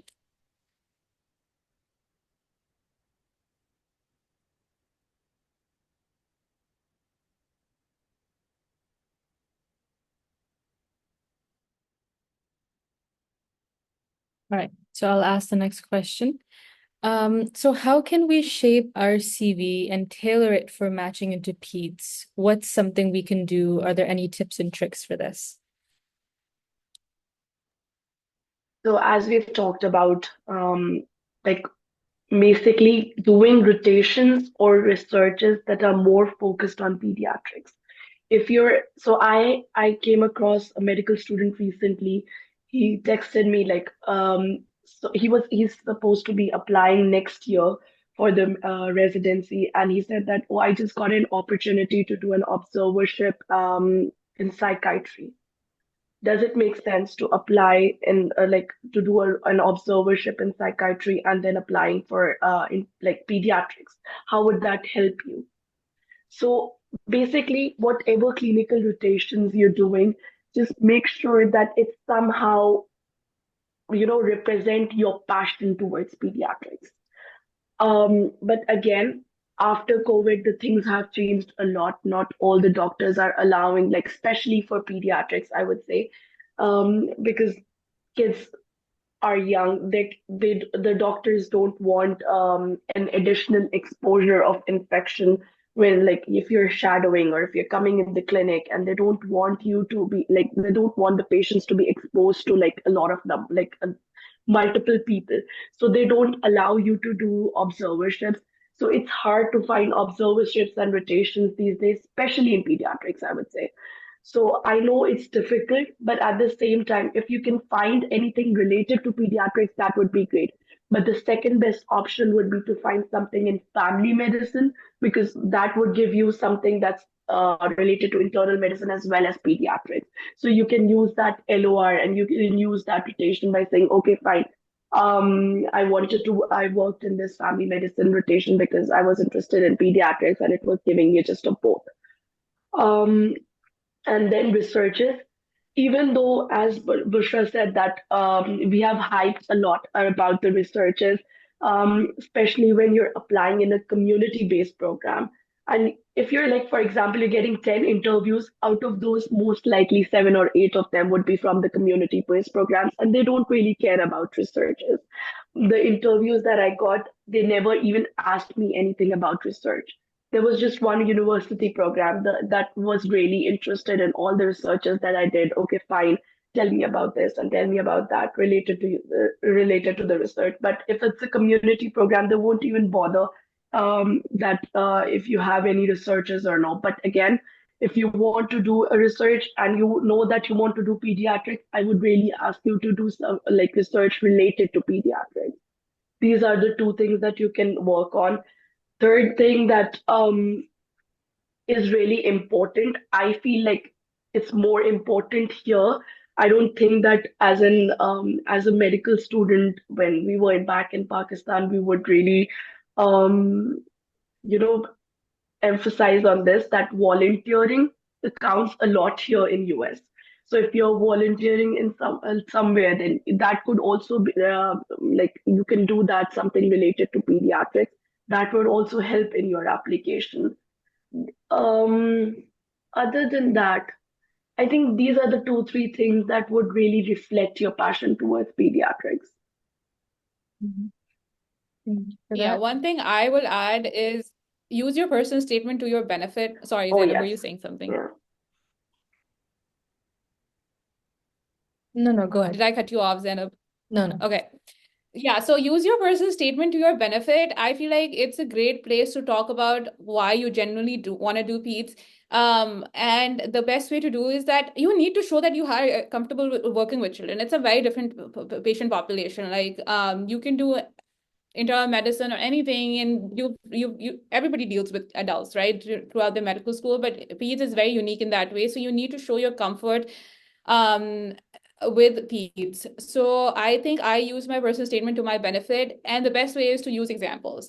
And again, that another reason why I'm very pro house job is because it really, I think that transformation is very important. You go from a medical student to actually becoming a doctor and can talk from that lens and perspective. You really do mature, especially doing a house job in a place like Civil Hospital Karachi, in a public setup hospital, in one of the like the kind of cases and the kind of patients that we get. It really gives you a lot of insight into caring for patients that are underserved. So I feel like I brought all of that to my personal statement, talking about how I deal with adolescents, how I deal with toddlers, how I deal with patient families, how I have had examples of experiences that really shaped why I wanted to go to peds. I will share this. I still remember I was doing one of my night shifts on the our neonatal ICU, the newborn nursery slash NICU, in the in it was the peds wards 3 at that time. I know they keep changing, but it was that patient was really sick, and I had to deliver some hard news to that mom. Eventually that patient did make it, but we had to arrange blood, and like it was a difficult moment. So I when I delivered that news, she almost broke down, and she needed a minute. So I sat with her. It was in the middle of the night. We were sitting on the floor, and I was trying to help her, and somehow we got through that night, and the kid survived. And then the kid got better, and eventually that kid got discharged. And then they reached out to me and asked me to be, they were like, I want Dr. Admani, I want you to be my child's pediatrician. And at that time, I didn't even know I wanted to do peds. And it's one of the reasons why I ended up doing peds is because of that, about that mom. So I feel like I shared these stories, all my interactions I had in well child exams. It's really fun. Like, if you've done a well child, it's like you have to be very playful to examining a kid. You need to have those tricks of how a kid will not let you, especially like a kid that's old enough will not let you check their ears or like listen to their heart sounds. So you have to get playful. And I remember giving a step to one of the kids, and she used it as a mic and started singing like a DJ singer. So I loved all these interactions, and I wrote about them in my personal statement. And I think that really shows that you're truly really interested in peds. You have to understand that they're different. It's different with peds. Because a toddler, you deal with it in a different way. This is one advice I would give to all the med students or everybody I am interacting with. A kid also needs respect. We overlook that aspect when we're dealing with kids, but one thing I would do is always talk to them at their eye level. And that's something I learned through my volunteering experience when I used to when I used to teach at FRIP. One of my mentors taught me, when you're talking to any participant, get on your knees, because we used to do those demonstration sessions. They were like, get on your knees, sit at their eye level, and then talk to them. And that's something I carried over in peds. So every time I would do work with a toddler, I would make sure I'm at their eye level, and then that kid would really want to listen to you. So small stuff like that. An adolescent wants autonomy, even though they technically don't have the right to consent. But a 16-year-old wants to be involved in their treatment plan, because 2 years later they will maybe be coming alone to their well child visits, or going to their adult practice, or like adult medicine doctors alone. So you will need to give them the autonomy while also keeping the parents in the loop. So it's a very different dynamic. So I would say showing your comfort in peds in your personal statement is a huge aspect. Again, volunteer work is huge in peds because there's a part of our peds residency called advocacy. And this is, I think, by the ACGME. So it's very, it looks different for every program, but it's built into almost all peds residency programs. There is an aspect of advocacy. So all of the stuff that we do in DAO, that is your server community health, or FRIP, PWA, all of that stuff that we do, especially working for underserved. It could be anything. You could work for underserved, or you could raise education or awareness. That's kind of what we do with Soch. And or just like the kind of stuff that we do, running a student run a blood bank is pretty amazing. And all of that, I think you can, if you were active in any of that, and now I know that we have so much, we have Hamara Mustaqbil that's working on childhood education. So anything that, it's still, you work with peds. I was in my time head of education at FRIP for the education department. So my basic role was in schools and children. So I connected that. So you need to find how you connect it to your application, but you need to, and that's how you do it. My research was not peds oriented, just because I very late, I decided I wanted to do peds by my house job. So and most of my research was in med school or during house job. So like research again is very hard to do. So I would do any case report and any opportunity that I got. Yes, if it's peds oriented, it's appreciated, but I feel like it could be anything, in my personal opinion. Because honestly, it's so hard to do research regardless. But yes, if you know early on, like I'm guessing most of you guys know for now or are considering it. So I would say try to make it peds oriented. But again, if it's not, I get this question a lot. If my research is not peds oriented, you're gonna be fine. It's not gonna be the end of the world.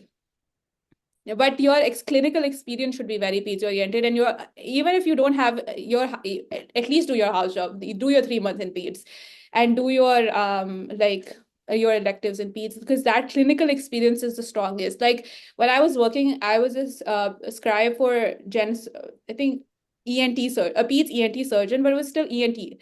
And I asked Gurrez Bhai this question, Gurrez Bhai, I'm getting this job offer for ENT or Peds ENT versus internal medicine. He actually advised me to go for internal medicine because they will, because when I was scribing, he was like, you will get a better experience working on soap notes and all of that. So everything doesn't need to be Peds oriented, but your clinical experience needs to be. Continuing with what Bushra is saying, that clinical experiences related to PEEP is really important. This answers your question, Sanila, if I'm saying the name right. She texted on the chat that she's planning to do her residency in Pakistan, and then she's planning to apply for residency. See, nowadays, experience matters a lot. I have seen people matching into internal medicine with year of graduation as like one of the seniors I remember. She's a graduate of 2013. She matched into internal medicine.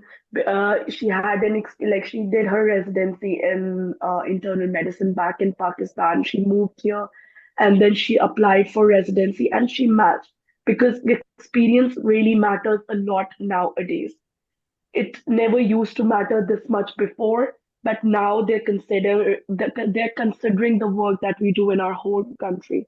So if you think that you want to do your residency back in Pakistan, and after that you want to apply for a residency, it's going to be a plus point for you. The year of graduation, as you said, that I've seen applicants with year of graduation greater than 3 are getting no interviews. That means they have other red flags as well. Because 3 years of graduation, it's not a big deal. All right. Yeah. I will say this, because I went through the same thing. I was very scared. I think my year of graduation, and it's also very like sketchy. Like a lot of people think, how do you? It's very sketchy how do you calculate your YOG? Because a lot of people think it's because you apply a different year and you match in a different year. So some people count it from till the date of the application, and some people count it till the day of you get matched, basically the year that you start residency in. So and some programs have a very because when I was doing my biology research, some programs very clearly mentioned that this is the time frame you look at. The reason it matters is because programs have filters. A biology is a filter that you can use, but again, I think it's overhyped. I'm not saying it doesn't matter. I do not, under any circumstance, advise delaying the match application if you can. A lot of people, I feel, spend 8 months studying for step one. I do not recommend that. Please get on with it. The biology matters. But again, life happens to everybody. Like, it happens and it's okay. And you have to understand, a lot of people, especially people who have worked with IMGs, get the fact that we don't take our steps in our first and second, like the way AMGs take it. So we usually end up taking them after or during med school. And because the way AMGs take it, they need to take their step one before transitioning into their clinical years. And we are just doing it as an added thing. So yes, most programs, the biology filter that they have, most programs have it for 5 years. I've seen very few programs that have a biology for 3 years, and again, it's not something that is written in stone. Like I was mentioning earlier, when I was doing my research for University of Oklahoma, their website said that they have a biology of maybe 2 years or 3 years, but you have to read what it says and what it's implying. Some programs are very strict about it, and it's very black and white, and they're going to be like, we're not going to take you. That's done. You have to waste your money there. But there are programs like the way University of Oklahoma's website mentions it. It says we will consider if you're we like your application, we'll still consider. The words implied that. So I emailed the program coordinator, and that's something that you can totally do. You can tell them, do you think you can make an exception for will you, or do you have, or basically you're not saying, are you going to make an exception for me? You're basically saying, is this something set in stone, or are you willing to make an exception for a worthy candidate, basically? And that's something that you can totally do. And I matched in this program. So even though the program had a 2 or 3 year biology, and mine was, so because it's confusing. Some people, I think that the biology was 3 because I graduated in 2020 and then I matched last year. So most people think it's 3. Some people say because of the filter and the way the computer works, it's 3.5, so technically 4, but whatever. As long as you're like 5 years under, you're very safe. Even after 5 years, you can, I feel like, again, because PEDS is not very competitive, you can still match. Biologies, like Khadija said, your CV might have other red flags. Again, the match process is getting competitive every year. So it gets harder, but I still think that PEDS, you can very, very well match it comfortably. I had a lot of anxiety going into the match cycle because my biology was 3 years, but it turned out fine. I had interviews in double digits, basically. So I had a good amount of interviews. And it's totally okay. Again, and if your biology is just that you did your graduation and then you did 1 year of house job, technically I think the gap matters more. That what time were you sitting at home and doing nothing, or out of clinical practice? So yes, the program will the way it works is that biology is a filter. So if they are very hard about, okay, fine, we're not going to take anybody out of med school for longer than 2 years, they're not going to open your application. But most programs will, because the biology is 5 years. But then when they open your application and they see a gap of 5 years or 3 years, they're going to be like, okay, this is sketchy. We need to ask more questions about this. This also has become a little more easier now that they have limited the amount of meaningful experiences to 10. Earlier, when you had no limit to the amount of experiences you could list anything, and the expectation was to justify your gap. But now that we have only 10 limited experiences, a lot of people also give, a lot of programs give the benefit of the doubt to the people that maybe they just had some stuff that they couldn't, put in the application because of the restriction of 10 experiences. But I still recommend because the thing is, you need to get that interview to be able to justify it. If you don't get that interview, you'll never get to talk to that person. So you need to talk about it in your at least CV, justify all your gaps, which I did. And then you also have to justify it in your personal statement. So try to identify your gaps. So if you, as long as you don't have too big of a gap, like something like 5 months, 6 months, doesn't matter. I know a lot of people take a break and study for step 2 for 5 or 6 months. But if you have a 2-year gap, you need to justify it somewhere. I hope that answers your question, Sunila. And I would say, I would love to interact with you guys. So if anybody wants to open their videos, I would love to meet you all. This is a great time to meet you guys as well. It's just that internet connection in Pakistan is very tough right now. All right, so next question. So there are some non-traditional paths that we can take when we research these programs and when we apply for them. I think Dr. Bushra talked about tracks for global health when you were talking to MedAngle a couple months ago. So can you guys explain that a little bit? Because for us, it's completely new. Yeah, I didn't know a lot about that too before I applied, and which is why I am a huge fan of open houses because you learn a lot through them. Um, I don't think it's necessarily it's still residency, but the way some big programs have specific tracks that they take you in. Like I remember I think it was John Hopkins that had a global health or something, and then Cooper in New Jersey has a special track for primary care. It's still the same years of residency. So you still do 3 years of residency. Just these certain programs have this specific track. So let's say somebody is a repeat resident in a primary care. The way their rotations will be scheduled, they'll just have a little more primary care experience. And that just means that in the long run, they just want to do outpatient pediatrics, and they know that for sure. So they just, they're geared towards that. Global health, again, it's and you can talk to these residents, like reach out to them and email them and talk to them more about what it is. A lot of people share their emails with me. And what you can do is basically global health, the idea is that you need to match into it. You have to have something that tells your CV in your CV that tells that you're interested in global health, some research or anything like that. I think at our level and based on our exposure, research is our best shot. If you're very interested in global health, Dr. Butta I hope I'm saying the name right, but he is a huge pioneer of global health in Pakistan. He's at AKU, I believe. You can reach out to him. And then the idea of global health is basically that there's something called a global health rotation and elective. You go to different as a resident of your own program. You go to these travel electives where you go to these different countries and teach them about how healthcare works in your country, and then they teach you some stuff about that. I don't know a huge deal about it, but yes, there are some very specialized tracks. You'll still be trained as a pediatrician and do your residency, but you will just, if that's something you know for sure before going into residency, that's something you can do. Another thing that I did when I was, some things that I was interested in and I came up when I was doing my program research, the Doctors Without Borders program. It's a program in Texas. I think it's called Texas Tech El Paso. They have a very unique rotation because they're right at the border. So they have a rotation with Doctors Without Borders which is an international organization, and they take you and help train you that if that's something you want to do in the long run.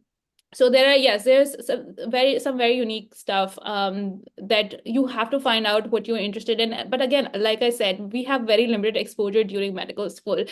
Half of the time we're not even sure if you want to go to US for residency, which was my case. I decided after med school. So this is like, I found out a lot of this very last minute. So it's very hard to cater your CV that way. But if there is something that you're passionate about, I would say you can start your research early. If you know you're going to do peds, you only get your residency explorer access through your ERAS application, but you will get your FRIDA access. FRIDA is free for everybody. If you've ever done research, a lot of people have used FRIDA.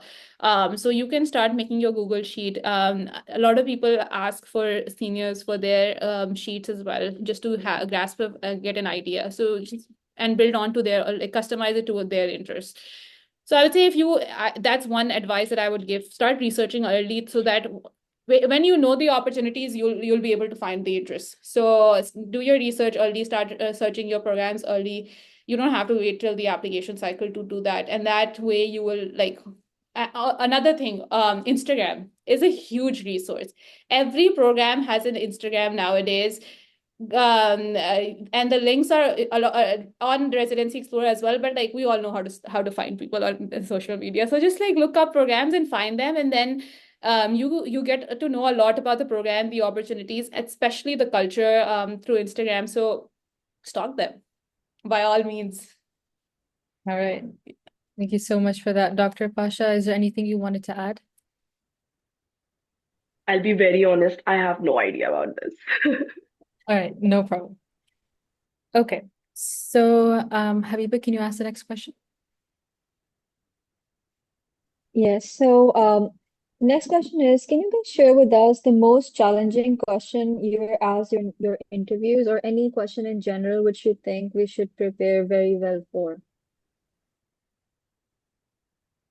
Um, in my experience, so as I've mentioned earlier, that there are community-based programs and then there are university-based programs, and the way they conduct their interviews varies a lot. That's my opinion. The university-based programs are more into your CV. They would know your CV by heart. That was my experience.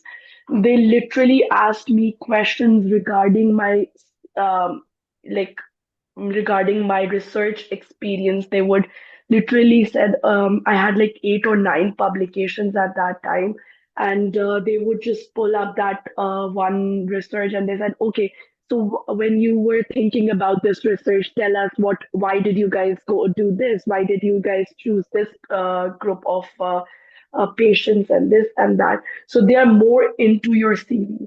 But when it comes to a community-based program, the interviews are more relaxed, more chilled out. They just want to know you. They know your CV, they know who you are, they know where you've worked. They just want to see how confident you are, how you carry yourself, and how you present yourself in front of them. This is my personal experience.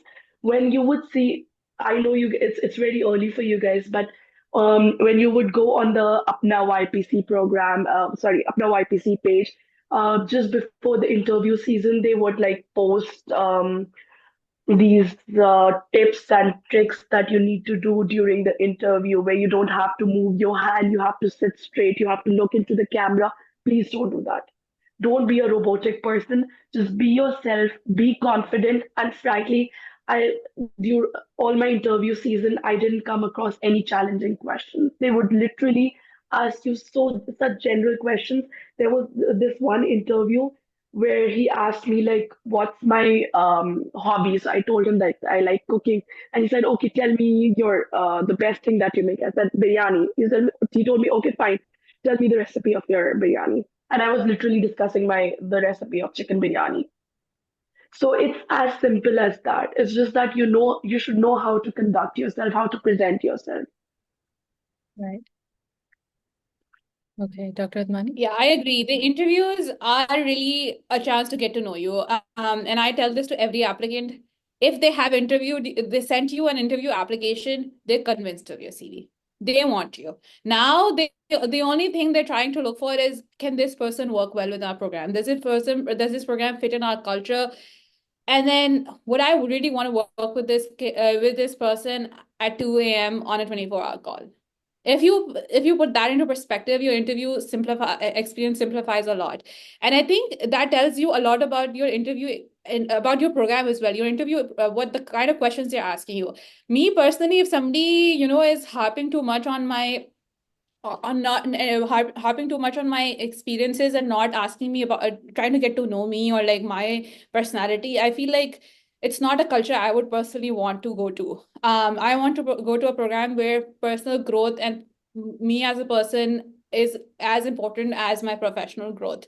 So I feel like that is very important. I did not personally find a huge stark difference in my experience wise in my community versus university programs. I think that's just my personal experience. But in my experience, I did find with the way I talk to my friends, PEDS interviews are very laid back and very fun as compared to your internal medicine people. Okay, we're better people, we have more fun, and we have better personalities. So I feel like it's a lot of fun. It's really, you do not have to stress out about it. One thing I would say is that the only place you might fumble is if you don't know your CV well. If you put something in there that you don't know about and you can't talk confidently about, you will fumble. So don't put anything that you can't talk about. Like, it happens every year. We all try to puff up our CVs, and somebody was like, if you put chess, and there is a person in our program that loves chess, we're going to talk to you about it. I'm going to tell you about it. And then if you don't know anything about chess, you're going to get caught. And that's a very bad sign. It's a bad look. So don't do that. If you put a research and you don't know anything about it, don't put it in. I'd rather you not put it in. Even if you don't have any research experience. So, like, yes, know your CV very well. And the third most important thing, body language. We're doing interviews on Zoom, and I can still tell a person I like and not like just with this video interaction. You have to have your expressions. Like Khadija said, don't be robotic. Yes, there are some parameters to doing a Zoom interview. You have to do the bare minimum. Your lighting should be decent, but you do not have to spend a certain amount of money on getting an HD camera. You can, unless you have a very crappy, like, I can see you guys very well. That's fine. I do not have to, like, invest too much on a mic and all of that. If you want to, if that gives you confidence and peace of mind, sure, go ahead and do it. But if if the way I'm sitting right now is intentional so that the sunlight comes on my face. So, like, you have to make that effort at least. Again, the next thing, use your expressions, especially because a lot of interviews happen group styles.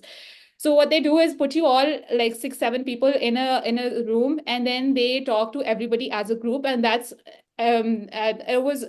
how they see how you interact with people. So you will talk for 2 minutes, but you will be judged for 15 minutes. So what your body language was, what your expression was, were you focusing? We can tell if you were doing something else on a different screen and we're not interested. We can look and we tell.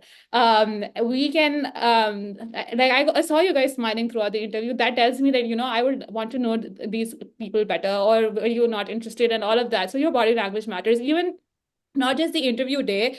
The way your interview day works is that in most programs, you start from, like, a morning report, or, like, it's a whole day. The interview day is from 9 to 1. So you meet a lot of people. You sit through a morning report.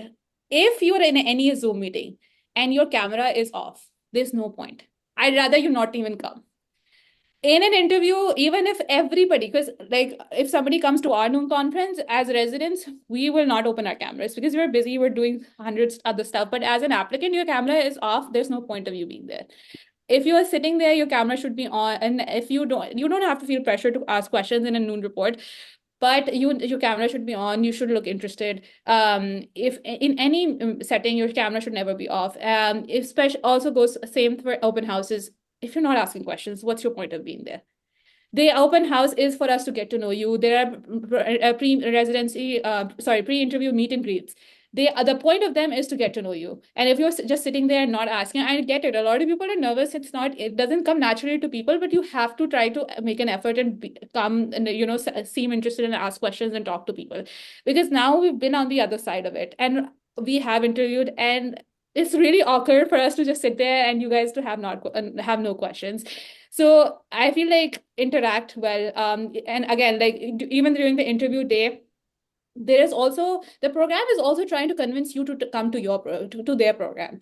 So there will be a lot of, like, the way a typical day works. Mostly there's going to be a morning report or something like that, or the day will start with program coordinator introducing yourself. Please talk to your program coordinators. They're important people. If somebody is here for 15 minutes, just because they're not your program director or residents, does not mean that they do not have a say in your application ranking process. They do. So have a conversation with them, try to get to know them, answer questions, ask questions, interact with them. I think that's one of the biggest pitfalls that I've seen in my interview experience. People just go quiet and don't talk to the program coordinators, and just because there's a dedicated slot to talk to them. You can talk to them about the area, about how their interaction is of the residents. Yes, they're not doctors, but they also know the residents very closely. So they can tell you a lot about the area, the program culture, all of that. Again, body language throughout. Even like, if I'm muted, I'm not talking, but I can give expressions to every single conversation. That matters a lot. And that happened to me. I feel like when you're in group settings, people pointed that out. Your visibility in open houses matters. A lot of people pointed out that, because I took a lot of open houses. And speaking of open houses, there's a very good platform called futurepedsres.org. They do region-wise open houses for every basically. So they do region-wise. So let's say one day they're going to invite almost every program that wants to come from the Mid-Atlantic, and then they're going to do open houses, and then every program will do their own with their own open houses individually as well. So I took so many of the Future Peds webinars that a lot of people were like, we know you now. We've seen you. So visibility matters. So all of that, I think, is part of like getting people to get to know you during the interview process. Really, there's not going to be any challenging question, even if it is worst case scenario. Like if somebody asks you, and this happened to me, somebody asked me a question I did not know about, and I was like, I don't know the answer to that, but I can get back to you on it. I will find out the answer and I'll get back to you, and you can email them. So that's the like interviews really. I think the most important thing is try to make it a conversation. I think that's something that you need practice with. It also, like where you come from, आपकी public speaking skills क्या हैं, what you're comfortable with, and build on to that. I was very comfortable talking to people, but I still had to practice a lot. And even during mid interviews, I realized my interviews weren't going too well.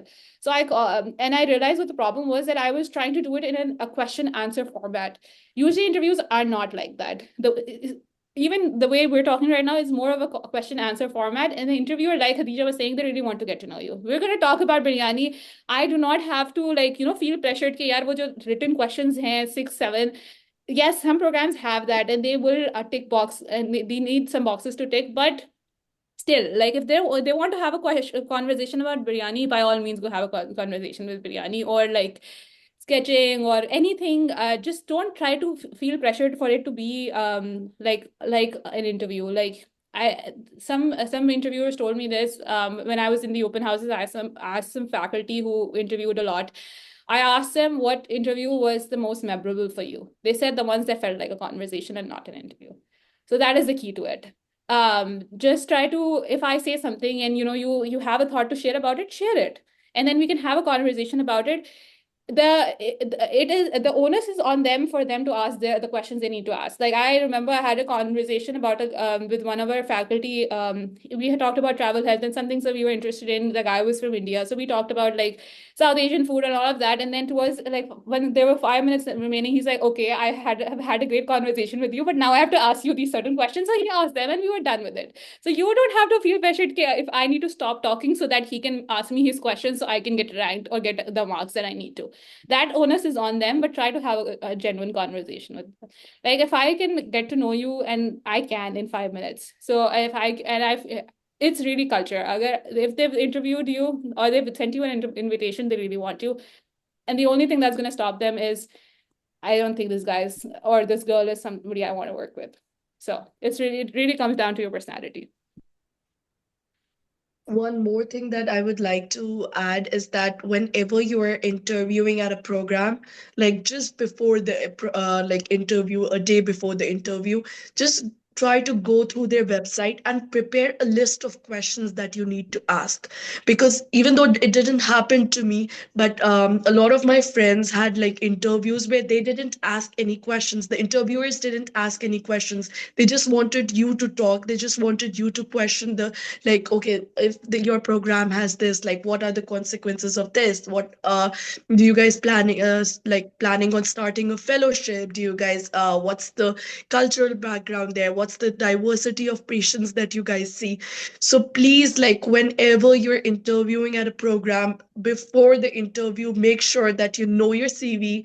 As Bushra said, that you should know your CV, like each and every single point. They sometimes they go so deep into your CV that even I was thinking like, okay, what, like how come they think like they went so deep into my CV, they know everything about the research and everything. But at the same time, you should know the program really well. That if you're interviewing, like if you're giving an interview, you should know that if that program has fellowship options, if that program has like what kind of community they're serving, If not, just ask them. Prepare at least 10, 15 questions before the interview. All right. Yes. There will always be a slot where they will give you the opportunity to ask questions, and you will have to have questions ready. The interviewer panels will tell you to ask questions. The resident meet and greet will ask you questions, and the questions need to be catered to your audience. You should not be asking residents questions that are, like, um what are fellowship opportunities, or like, you can, but I would rather ask a resident about their experience in the program.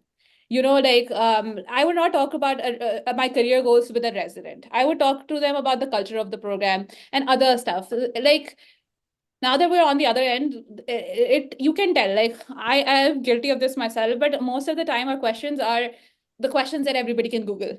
So when you write 20 questions to ask in residency interviews, there will be a certain amount of questions and everybody will be asking those, and we've asked them as well.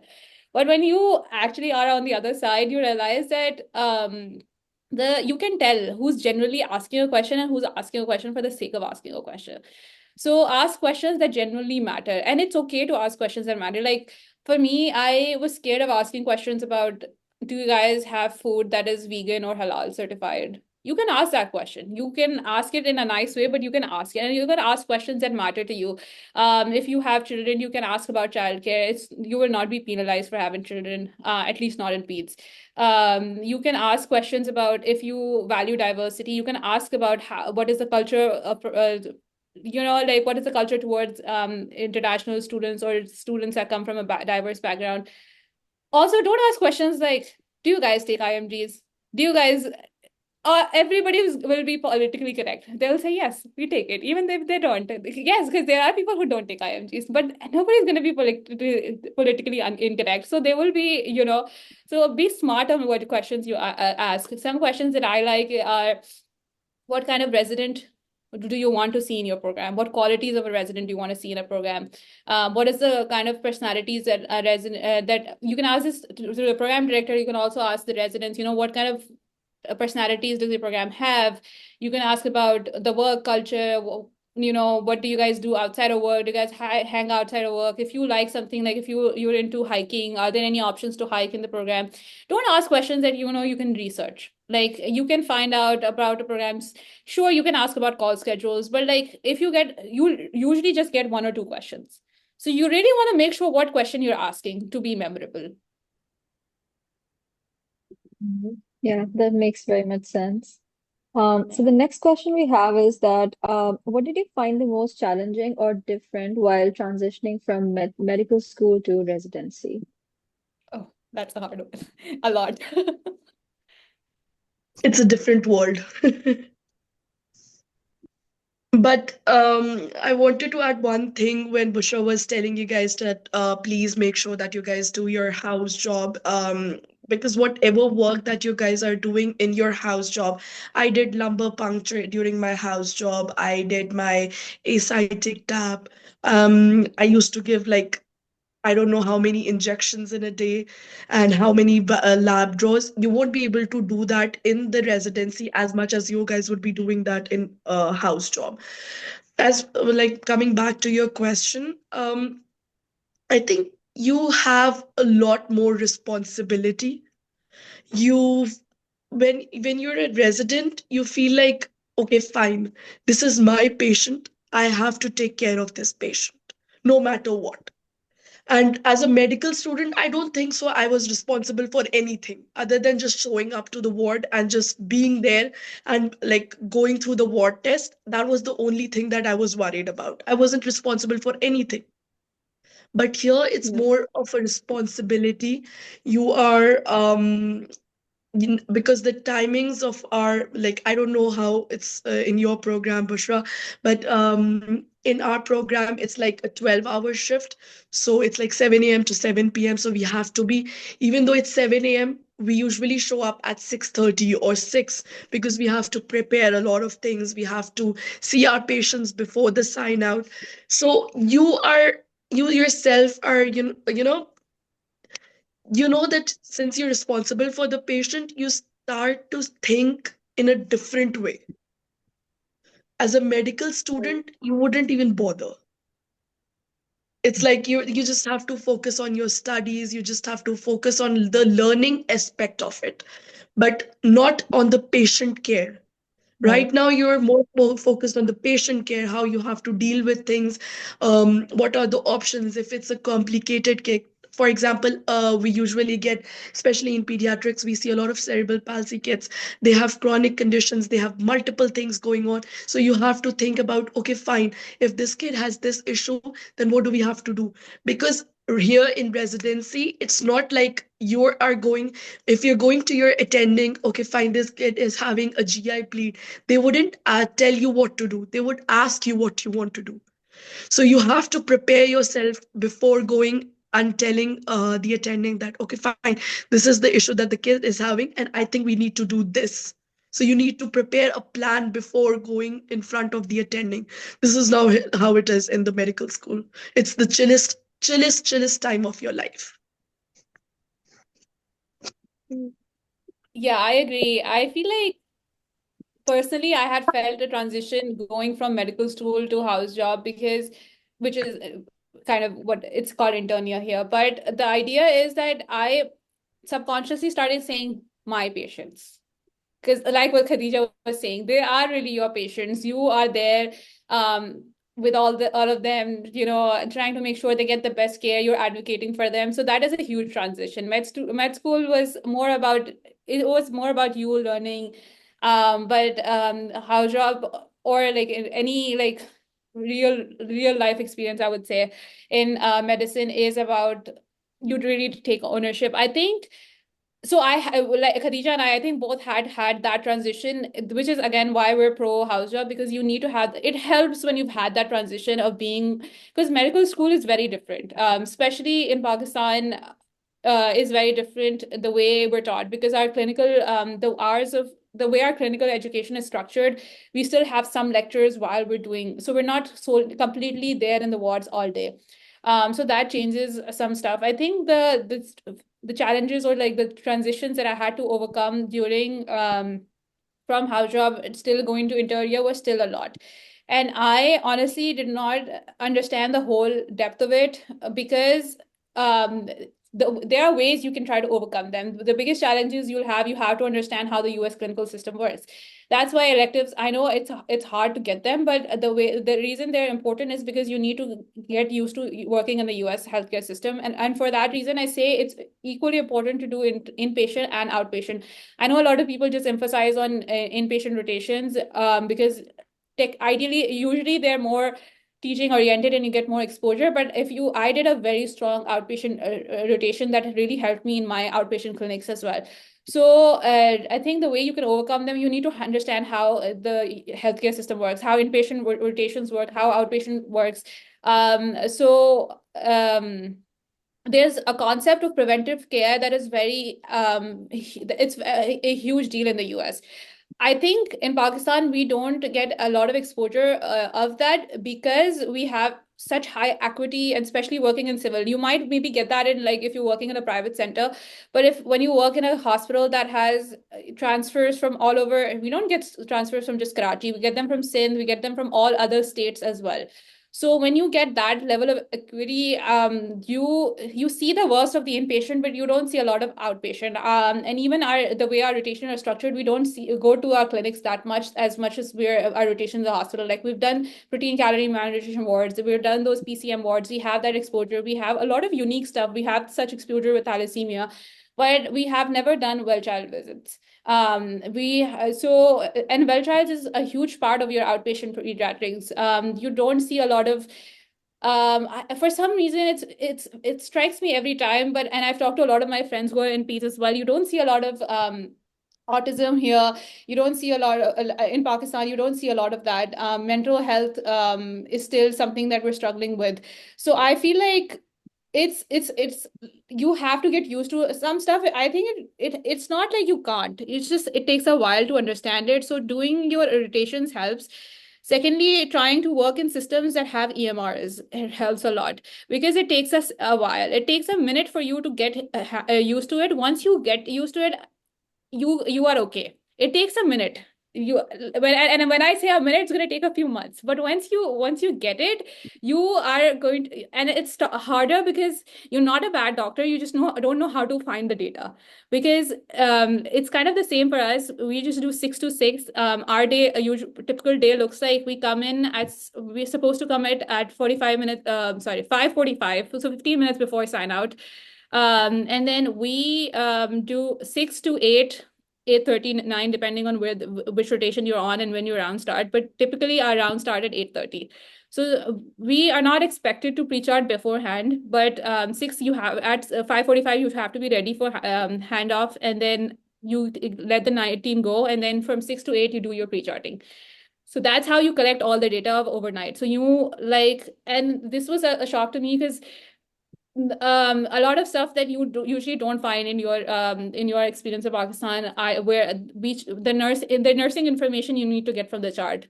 We used to focus on, okay, what the last lab results were, all of that, but what happened overnight with nursing, what happened with what were the vitals charting, what was the eyes and O's, all of that. So you basically, what did other specialties say? The notes come in. So basically, you collect all the data. It's you pre-chart, and then by 8 o'clock, you have to have all that information ready, and also you have to have your own assessment and plan. And that's another thing that I focus on, is because in our medical school training, we focus on huge deal on our histories and physicals, but we don't focus on our assessments and plans. Maybe we get into the practice of forming differential diagnosis, but we never think about plans. Mostly we don't. So I would say, if you are still in medical school and you're in your fourth or final year rotations, get into that habit. Get comfortable with the SOAP format. That's how usually every day works. So subjective is basically what happened overnight, what the patient's feeling, did they eat well, did they sleep well, is their pain better, all of that. Objective is all your data that you got from the chart about their vitals, their labs, all of that. Then your assessment. And that assessment changes every day. If they came in with respiratory distress or asthma, and what they're doing now, how much oxygen they're on, that's how you make your assessment. And then what's your plan? You're a doctor, you're not a medical student. You need to have a plan. In the first few months, they'll give you a leeway, and they will be like, okay, fine, you can work on it. But at one point, you need to know, what antibodies do you want to start? What tests do you want to order? What treatments do you want to start? And that's your job, because that's the whole point of residency, right? They're training you to become an independent doctor. So focus on your assessments and plans. I think that takes a while to adjust to. The EMR takes a while to adjust to. If you can work in systems that have EMRs, basically, I would recommend that. I worked as a scribe. I know it's a limited opportunity. I still haven't found out, but there are people who have told me that you can virtually work as scribes. I don't know the details of it, but if you can work as a scribe in Pakistan, I think it helps. So I think it's still challenging, and a lot of other stuff as well. There's a huge imposter syndrome that you have to deal with as an intern. There's added pressure of being an IMG, because especially if you're not in a supportive program, it's a lot. If you are in a program that doesn't support IMGs, even if it does, you just have to. It's a huge deal coming from a different country. So when you make your list, factor in support a lot. What your outside support system is. Do you have friends in the area? Do you have family in that area? It all matters. For a lot of us, for the first time, we're living on our own. So all of that factors into residency, and you don't realize it. And I think that was a huge factor for me, that I basically under accounted it for. But it does get better. I will promise you this. I'm in my 5th month. My first 2 months, it was a learning curve, but 3rd month onwards, I think I was like, I got it. I know how to do this now. So it does get better, but there are definitely challenges. I feel like what you can do at your point is be very good in your clinical skills. We are trained in a different environment, but our clinical training is very strong. So I feel like if you hold on to that, you'll learn the EMR. It's not a big deal. It's computer. We all know how to work around computers, tech. It's Android, Apple. We all learned it. It's fine. It's not a big deal. But learn your clinical skills, make your assessments, make your plans. If you're still in your board rotations, that's the biggest advice I can give you guys. All right. I just have one question. So, there are tiers, I believe, like top 10 or T10 or T20 programs. I've heard something about this. Do you guys know what this is? Can you explain this a little bit? So tiers basically, like I was talking earlier, there's no like definition. I when I was applying, I try to ask people what is this, and again, there is no definition. But tiers are basically the top tiers, then there are mid tiers, and there are low tiers. Top tiers are basically your Ivy Leagues, your John Hopkins, your Cleveland, all of that. And then your middle tiers are your good university programs. And if somebody doesn't understand this, because I didn't understand this, there are university programs, then there are community programs, and then there are affiliated programs. So a university affiliated program is also something like they basically have a medical school, but they're affiliated with it. Like trying to think of an example, like I think University of Chicago or University of Illinois is a university program, and then they have a lot of other university affiliated programs as well. So those are good programs as well. There's nothing wrong with community programs either. It depends on what you want to do. Community programs, again, outliers to this, but there are some community programs that are very research oriented too. But most community programs are not research oriented. And then I think Maimonides is a community program, but still likes research a lot from what I know. So there are exceptions to that, but Yeah, it's a community uh, program. That's what I was saying. Sorry. yeah, but it values research, right? I remember researching about it. No? No. Okay. Okay, there is some program in New York that I remember that is a community program, but it likes research a lot. Anyway, so generally this is how you do your research, but like realistically speaking, any university program that has a good reputation, you can again, you don't, it's not the end of the world if you don't match into a university program. Some of the perks are they're usually more academic oriented.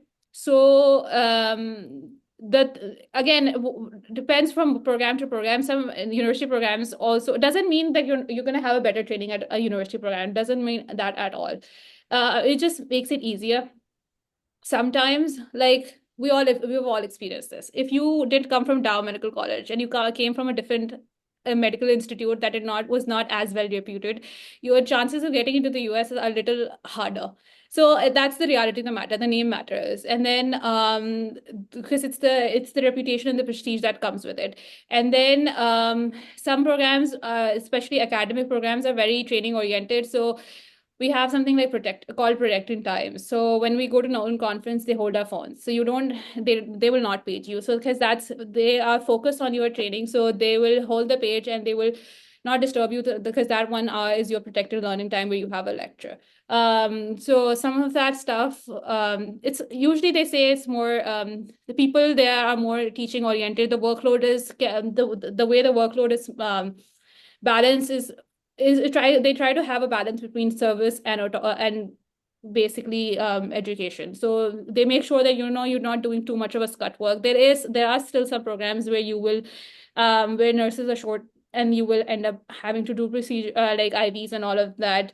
We don't do that in our program. There will be programs where they will hire advanced practitioners, nurse practitioners, and PAs, just so you're not doing too many calls. So these are stuff you look for if you really, because I know ranking matters and it mattered for me as well. There are places you can look them up. Trying to think of there are lists at places, and I'm just trying to recall my knowledge of the match season last year that I've forgotten. But there are places where you can they're like top rankings as well if you want to look them up. Let me think about it. Khadija, do you have anything to add? I don't remember the list exactly. I guess there was something on the group related to that, but it's not something to, think about or something to really focus on. Like before, right now, it's something when you're applying for it. I think there's a list available for at Apna YPCI group, I guess. I think that's where I looked up on this.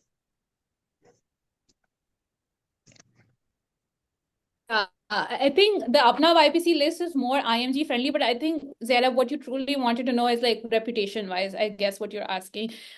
The list for reputation, again, it's very like a lot of people, because there's a lot of other stuff that goes into it, like a lot of diplomatic stuff that goes into it, but there are lists from called the US best best hospitals, the US News best hospitals rankings that some hospitals get. So you can look into like what specialties this program is like if they have 6 specialties that are best for this hospital. Again, don't take too much into it. You could have the best program, but it could be a shitty program. So like the topest program, but the culture might not be the best. Doximity has their own Doximity has their own list. There's also a list on Reddit. There is a whole master list that comes out on Reddit that has like the programs.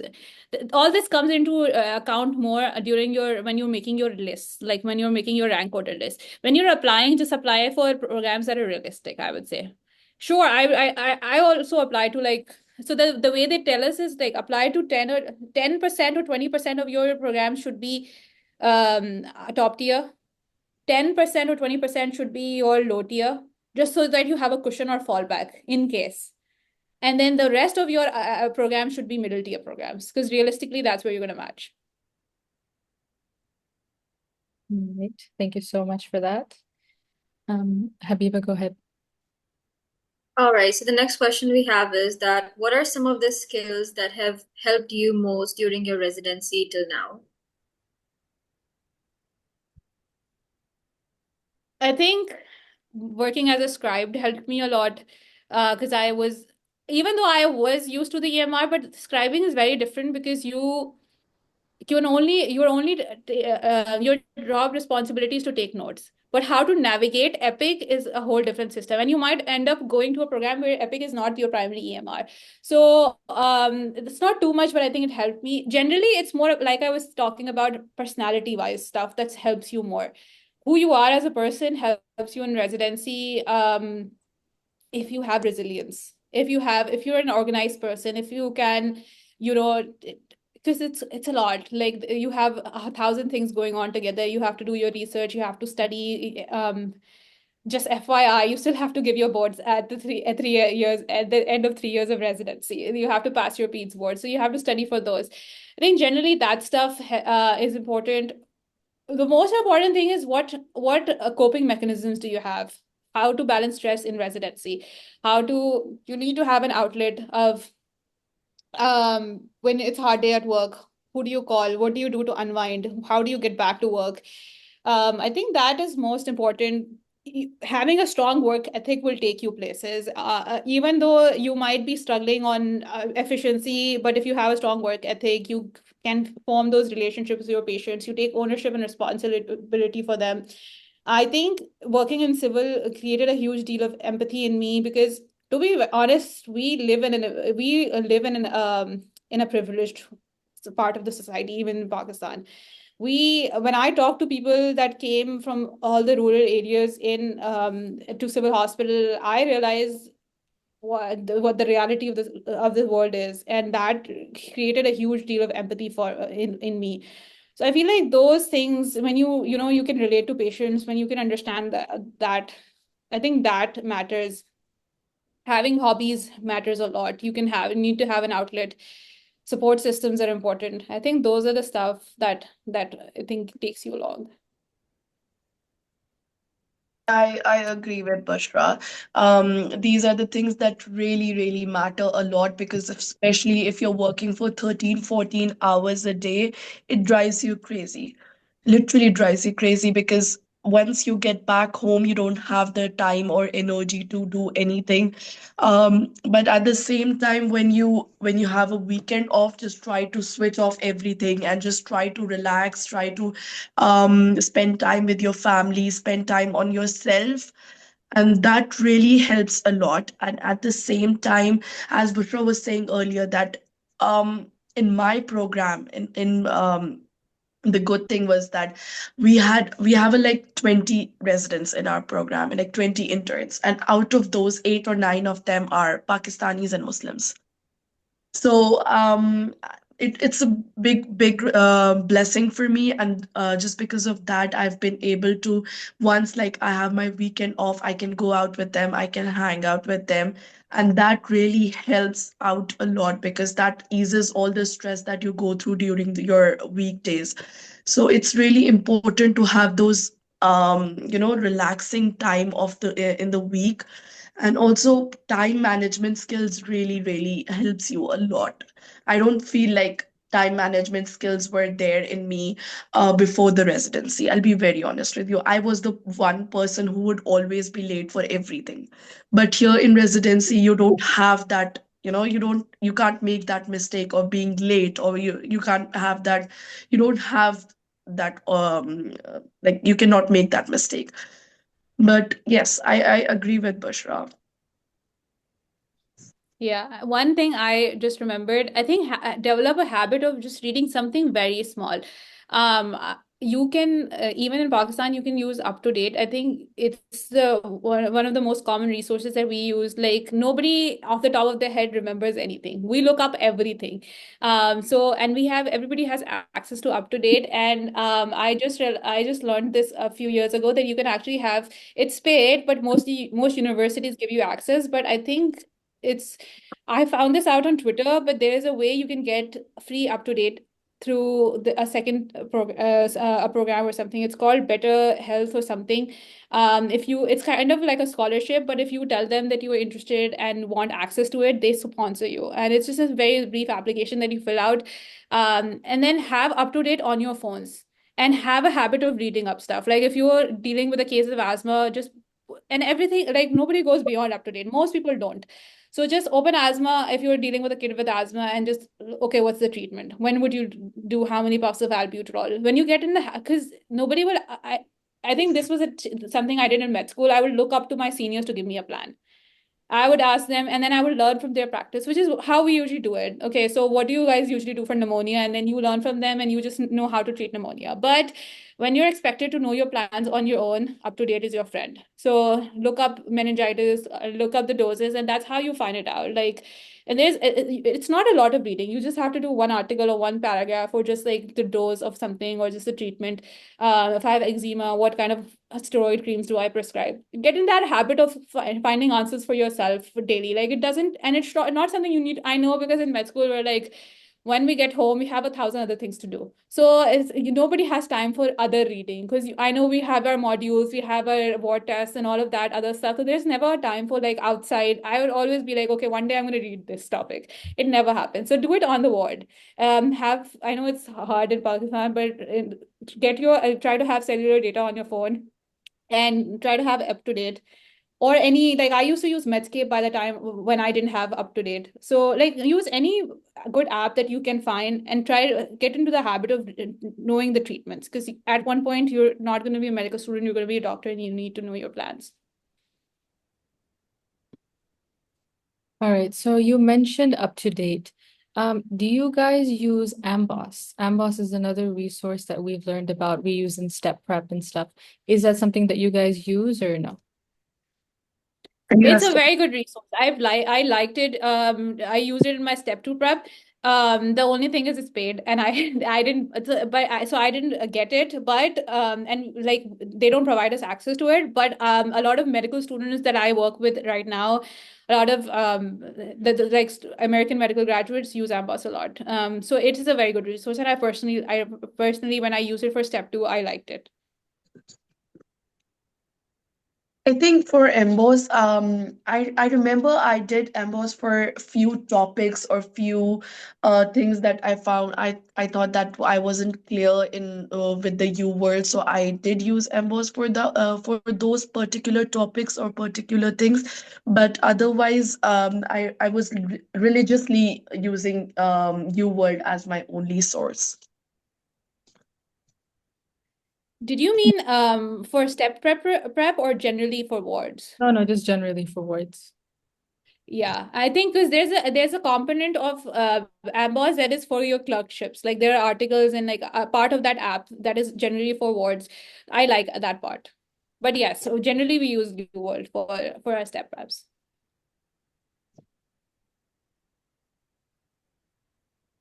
All right. Thank you guys so much for your time. We're just gonna open the next couple minutes for questions. If you guys want to open your audio and ask, you can go ahead or type up in the chat box. And I just shared the chat. I found my email. It's Better Evidence or Adrian Labs. They have a scholarship for up to date. All right. Thank you.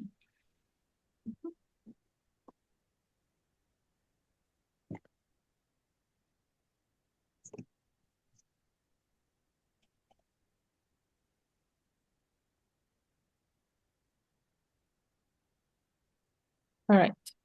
So, closing off, I just wanted to ask if you guys have any last minute thoughts or evidence that we should focus on. I think Kunut has a question. Go ahead, Kunut.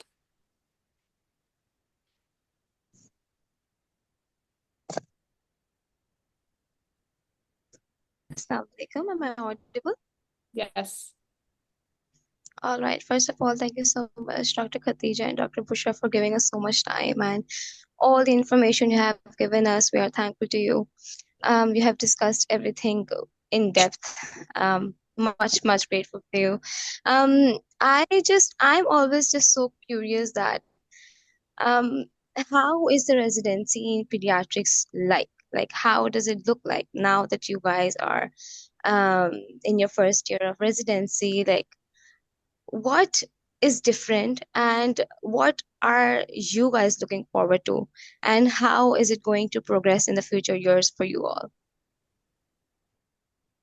I think that's a great question, and is one of the reasons why I wanted to come today and talk about this is because I had that same question throughout my med school, because again, it takes a lot of work to get to the US, and I was like, is it really worth it? And so I was like, do I really have to leave Pakistan? I can't answer that. Should you, like, is it worth it, or like, should you, because it's like a very personal answer for everybody, but I'll tell you what difference it is.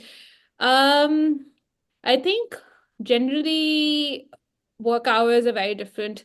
You have most programs follow this. Yes, if you don't, you get into trouble with ACGME, but yes, you need to have an 80-hour work week. So your timings matter a lot. Like, it's usually 6 to 6 or 7 to 7, varying from program to program. You mostly are not doing you're not doing that many calls, and the calls end at 24 hours. I know we did 30 or beyond 30-hour shifts in civil. So that is different. You go home post call, you never stay back. For our schedule, what it looks like typically is that, and again, it's very different. So I know some programs that don't have 24s at all, some that have more than us. But we do 24s on Fridays and Saturdays, and then Sundays we do a short call from 12 to 6, and then you just go home at 6. Generally, work hour wise, when you're on the inpatient service, you're working 6 days a week, and then including weekends, and then 1 day a week you get an off. Just you can take it any day you want, but because our days are half days on the weekends, we try to take it during the weeks. Again, it's up to you, whatever you want to do. One thing that is very unique in our program is that we have an X plus Y schedule. It's very common in IM, but it's not as popular in peds, even though it's a better lifestyle. It gives you a better lifestyle. So X plus Y helps a lot. But the idea is that after every 3 blocks, you get a Y week. And the idea is that after 3 weeks of continuously working in inpatient, working 6 days a week, you get a Y week where you are guaranteed a weekend, which I find very ironic that they say is golden, which a golden weekend is just your regular Saturdays and Sundays. But you get your weekends guaranteed. And then, so it's different. For programs that don't have a Y week, you have something called, I think, academic half days or continuity clinics. And the idea is that you have to do your own, you have to get your outpatient experience. So in our program, it's built into our Y week. So during our Y weeks, it's a combination of other stuff. You do didactics, you do simulations and teaching and research and all of that. But half of the week is your Gen Peds clinic, where you do your continuity clinic. And then programs that don't have their Y weeks, they usually do it like 1 day during their inpatient half day, they leave and then they go do their continuity clinics. So that generally like workout wise, you have your regular typical NICU experience, you have your PEDS ICU experience. I think personally, just one thing that differs is the opportunities. Like we were talking about earlier, about with like Zainab mentioned global health and like Doctors Without Borders, and like these kind of opportunities open up for you when you are in the US, because these, I mean, I couldn't imagine doing Doctors Without Borders or global health or something like that sitting in Pakistan. So that definitely matters. I can't say because I haven't done residency in Pakistan, but generally I think quality of training, sure, I think it's the same. It's just that you have more evidence-based practice here. So like everybody's using UpToDate. Even your HOD or your attending is looking up things on UpToDate. So it's not like, okay, this is how I've done it all my life. Yes, there are some things that everybody has preferences, well, maybe certain types of steroids, but generally everything is very evidence-based. Work culture, I think, yeah, sure. I mean, I had a great work culture in Pakistan too. I loved my PEDS experience in Pakistan. Is one of the reasons I wanted to do PEDS. Is like the people are so good. Everybody like they took me in. They were like, "This is our little kid. We'll take care of her." And it was a very, I think PEDS is generally like that. So I don't think work culture wise. I think personally, I think just the opportunities open up for you a lot. I think that's all I can think about. What do you think, Khadija? I think, as I mentioned earlier, that it took me a little bit of time to convince myself to go into this pathway and go into this journey. And the reason I was convinced was based on one of my observerships that I did in my like at the start of my journey. I said, okay, fine, let me just do an observership and just see how the healthcare system works here. And I was really impressed with the kind of childcare that we provide here. I don't know. You guys have worked in Pakistan as well. I don't know. Is there a thing called health supervision like that we do every year, where we see the kids every year and we see them and we track them and we do the depression screening on them? We don't do that in Pakistan. But here it's completely different. You're tracking their growth. You're seeing the kid every year. You know what they're going through. You know what school they're in. You get more familiar with the with your own patients. Even if you're in primary care, you're a hospitalist, it doesn't matter, but you know your patients really well. Here we have these health supervisions where we see the kids almost every year. And then they, if they're like kids sick, and then you see them in between that like 1 year period. So you get very, I feel like, more connected to the patients here. um Yeah, preventive care is a huge aspect. yeah, preventive care is a huge aspect, especially when like this has happened to me. I was working with a doctor for a year almost, and then I saw a kid at the beginning of the year, and the at the end of the year there was a slight change in his behavior, and we realized, oh, okay, fine, he is somewhere getting near ADHD. We need to screen him for that. So this is possible only when we are tracking a patient. Only where when we are doing these preventive care appointments, where we are doing these healthcare appointments, which is not, I didn't see them in Pakistan, I'll be very honest. But here it's I really like that. This is for me is an interesting part of pediatrics. All right.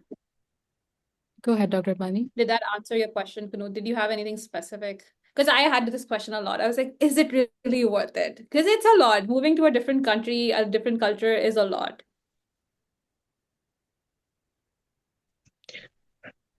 There's another question I in the just chat. feel like Sorry, I'm sorry. Did I cut someone off? I'm sorry. no, no. Actually, I was saying that it just feels like you guys are talking like my mind. Thank you so much. Yeah. Yeah, there is another question. What should be the expected amount of money that I should save for observerships in PEDS ahead if I plan it on a limited budget? I don't know the like I cannot give a perfect answer for this, but from my perspective, please, please, please don't waste your money on these observerships. You guys can still find out, try to use your connections, try to find the alumni, and they would help you get observerships and rotations. Don't spend thousands of dollars, like $1,500, thousands of dollars on these stupid rotations. They're not worth it. You already have to spend like 4,000, $5,000, not 4,000, 5,000, like 2,000, $3,000 for your application process. Just don't waste that much amount of money on the observerships, especially for an observership. In observership, you're basically not doing anything. You're just shadowing a doctor. If it's a hand-on rotation, okay, fine, it's another thing. But even on that, I would suggest not to waste your money. You can still find out like good sources of observerships on Apna YPC, and also if you contact your connections, if someone is doing like doing residency in a program, if they would ask, if they would be able to get you an observership or something, that would really help you out. Just don't spend your money on this. Yes, I totally agree. You should not be paying for observerships, especially not for clinic observerships. That is just not a thing. It should not be a thing. Um, I know it's hard. I've been through that. I think it was my biggest challenge last year. It's you have to email and talk to a ton of people. At the end of the day, I would say yes, you should not be paying for observerships, even if you end up paying, at least pay for a university program that has a structured observership. You should not pay a physician working in a clinic just to shadow them. And it's mostly because it's mostly shadowing in the clinic. So I don't think there are a lot of resources that I can share for observerships. I have personally shared a document on our alumni Facebook page. So that's there of all the observerships. I think last year, me and a couple of my friends got together and shared all our observership experiences. Mine is specific, but there are a lot of other options. I know you guys talked with Dr. Khalid Kamal last session. He is one of your biggest advocates. He runs the APNA WhatsApp group. There's a specific APNA PEDS group. He runs that. And that there's a subgroup for observership. So you just, if you try to join that group and you there are people who, like, you introduce yourself, you ask for observerships, and there are people who, like, you can basically, it's networking. So you connect and then you can talk to them. There are a lot of, I would say the best way to do these observerships is just look up people. Like, again, it's all about stalking. So go stalk people. Last year, go look up people who did observerships and see where or who matched in PEDS. We have that list. We have that database in Dow of people who match in PEDS. Go look them up on LinkedIn, Twitter, and see where they did their observerships, and then go email those places and try to do recent years, because it changes every year. And then email programs that are IMG friendly, ask them if they take observerships. Some programs that I know off the top of my head, SUNY Upstate has a paid observership program. I think that one's a worth it program because it's a university program. And that's how Gulrezbhai explained it to me. He was like, if a program, the idea of an observership is to get an interview in that program. So if you're doing an observership in a clinic, it's getting you nowhere except that LOR. And it also depends on the clinic experience. I had a great clinic experience that's also under APNA. I know it's getting harder every year to apply to, but APNA has a great observership, and there's one of the physicians that helped me a lot through that I rotated with in the clinic. But SUNY Upstate has a good paid PEDS program. Yes, the idea is to do an observership in a place that you can get an interview of, or like at least you can basically get to know them and they can get to know you. Let me think about other options. I think this is all I can think of right now, but you can find your observerships. Emailing help. Yeah, sorry, I'm so sorry. One more thing me and Zainab were discussing, like at the start, in the beginning, if you are in US and you need to find like observership opportunities, like you're studying for step 3 and at the same time you don't want to create a clinical gap, what you can do is print your CV, like print like multiple like copies of your CV, and just go around your wherever you're living, just go around the clinics that are close to your place, and just hand over your CV to all the desi doctors around, and ask them if you can do an observership, or if you can shadow them. I'm telling you, out of 10, one or two of them would be willing to take you, because that really helped me a lot. I got 3 observerships like that. Going in person always helps. Like showing up with a printed CV will always help. But I know that everybody does not have that luxury. I would say reach out to people who know people. Yes, emailing helps, but again, everybody emails. So, in my personal opinion, talk to people who know people. Like talk to residents. There might be people who might know attendings that allow observerships or electives. Talk to like your friends. I talk to everybody. I was like, listen, does anybody know anybody? Because I did not come from a very strong medical background. I am the first in my family, so you got to talk to people. You just got to ask. And then again, I did not pay for a single observership. You don't have to. You can ask like anybody. Like ask people in the community where you live. Like literally, you can ask anybody, and you never know where it's gonna come from, but the observerships come. In my personal opinion, talking to people helps more, and networking helps more than emailing, because it gets tiring, and I'm personally not a fan of emailing myself. So. All right. I just have 2 questions, and then I think Filza has one question. Wanted to know what's the best way to go about clinical electives as a 4th-year student? I think you guys You have, mean outside of Dow? I think so, but you guys have answered that. If you have anything else to say. I personally, I did electives throughout medical school. A lot of people told me not to, and they're like, just take your break and like relax. But I was like very type A, so I did not. Third year, I think most of my electives were to figure out what I want to do with my life. So can't remember, but I think second year I did neurology electives at Liaquat National. Third year I did them at SIUT. Fourth year I did AKU. And then fifth year I was really tired, so I was like, I'm done. I'm not doing anything. Third year was SIUT was your general nephro and urology. AKU I did cardiology, adult cardiology. It was mostly from, I think what I got out of my electives personally was what kind of different healthcare systems we have in Pakistan versus very different public setup versus private setup. So I got a huge exposure into that. And then it was mostly me trying to figure out what I want to do with my life and what specialties I like and don't. If you are hell bent and you're sure on peds and you know for sure, I think a way that your clinical electives can tie in is that just creating mentorship, because it's a huge deal of all of this is networking and having good mentors behind you. So I would say that if you are for sure that you want to do peds, go to AKU and do electives with some pediatricians there. And then they will show you how peds is done in a private setup, and also like you will find mentors. Like you can start doing researches with them. You can start, they can connect you with people they know. Because again, like Dow has its own alumni network, and then AKU has its own alumni network. So just having an extra alumni network at your back is also really helpful. So I think that is a way that electives can help you. Again, as a clinical, like a 4th-year student, it really depends what you get out of your elective. I learned the SO pattern from AKU, because I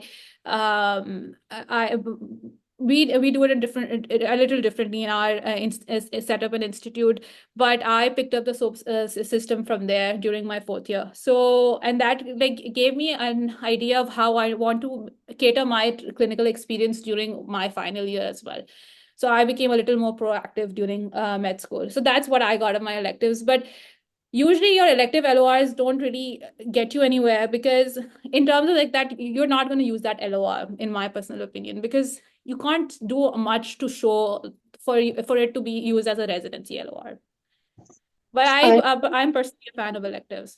So Okay, I'm not a big fan of electives as a medical student because that's not going to help you in any way. I feel like if you're sure that you want to pursue your career in US and you want to do residency here, you can use that time to study actually for steps. Because as Bushra said, that you're not going to use that LOR for any of your like the three LOR requirements. You're not going to use that LOR for that. And secondly, now that we have like 10 experiences, limited experiences, you are not going to put all your elective experiences in those 10 experiences. You would try to put more relevant experiences, the ones that you did in US or that were more relevant to pediatrics. So personally, I'm not a big fan of electives. I did it in first year and second year, and after that I realized it's just a waste of time. I just need to relax at home. So I didn't do it after that. But again, it's your personal choice. If you think that you need to do something and you can sit at home, then fine, you can do it. But it's not going to help you in any way in your residency career in US. All right. Yeah, mostly use them for exploring on what I want to do with my life. And then in final year, I just did something like hobby-wise that I really liked. So it's like, don't feel the pressure to do it, but if you want to explore, I think it's a good opportunity. All right. So two questions. I believe these are the last two. How can we find pediatric research conferences? Because if we do have research, we do want to try to network. And for example, we're in the States for a couple months. How do we find conferences to network in You mean in the US or in Pakistan? the US? Okay. There are a lot of conferences that happen every year. Do you know about them, Khadija? Because I'm not very well versed I on this. so basically, I did a course with CIBNP. I'm not sure if you guys are familiar with it. California Institute of Behavioral and Neuro something something. So I did a course with them, research course with them. And since I was in the research course at that time, they would tell us about all the research conferences that were happening at that time. But I'm not sure how to get in touch with them because it's a paid course. You have to pay them, and right now it's $1,600. At that time, it wasn't that much. It was like 400 or 500 maybe, or maybe less than that. So when I did it, it was way cheaper, but now it's too costly. I'm not sure how to get in touch with them, but they usually used to tell us about all these conferences. So I'm not sure, is there another source to find out? I'm not sure about that. I would say Google is your best friend. Just I was just looking up some stuff on Google. So there's one that I know of because we've been talking about it in our program. It's called the Southern Regional Meeting. It's coming up. So there again, geography is a huge limitation. So you have to realize where you are and then what place you can travel to. So you can just look up and there I was just looking up some stuff. There is the Pediatric Academic Society's PAS meeting that's coming up. AAP has their own chapters, and that's the American Academy of Pediatrics. So they have some stuff coming up. There's a Midwest Society for Pediatric Research that has one in Chicago in September 25. Just look it up. There like you will Google and find a lot of stuff. There's also like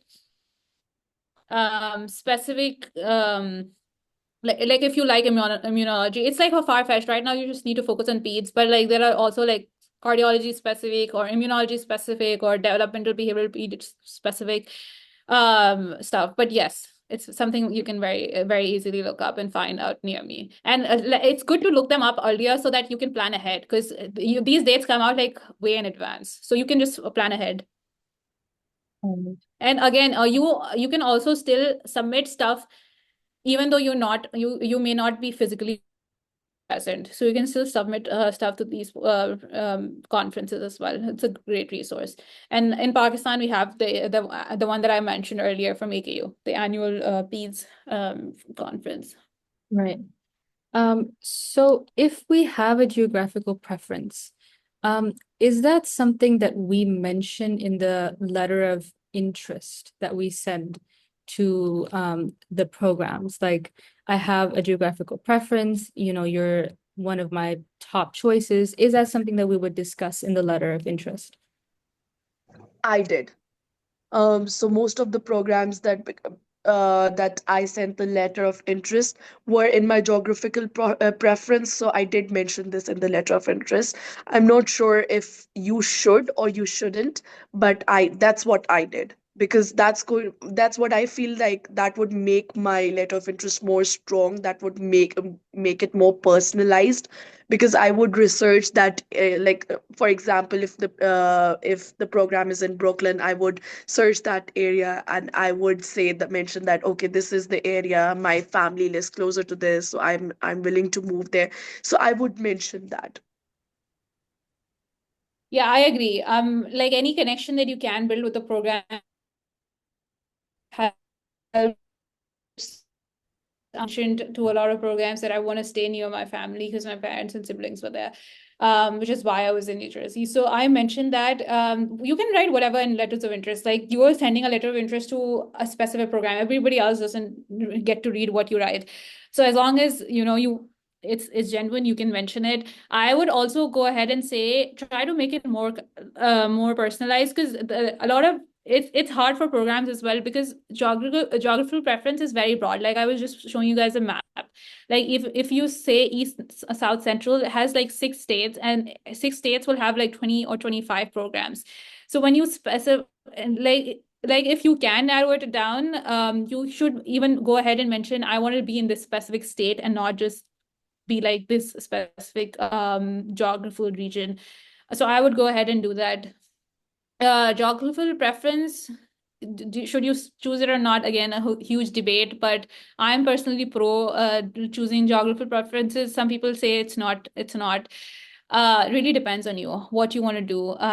If you have strong connections, and a lot of people have restrictions as well. Like, if your family lives or somewhere, or if your spouse lives somewhere and they can't get a job somewhere else and can't move, you have to stay at that place. Or let's say you certainly do want to stay in a place that has halal food or something, whatever that, and whatever that is for you, or some place that has good childcare access, or whatever that looks for you. um I would say more, it's hard because the reason it's hard is because if you end up choosing a geographical preferencing, you do risk not getting interviewed at the places that you don't signal geographically, is the problem. Mhm. Are there any last minute questions?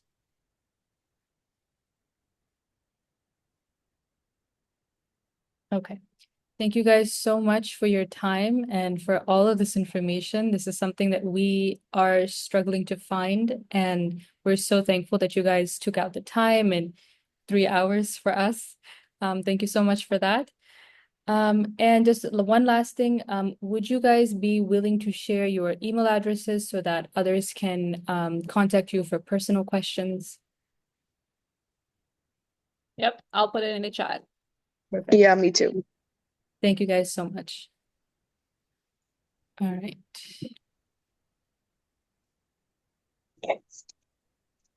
Thank you, guys. Thank you.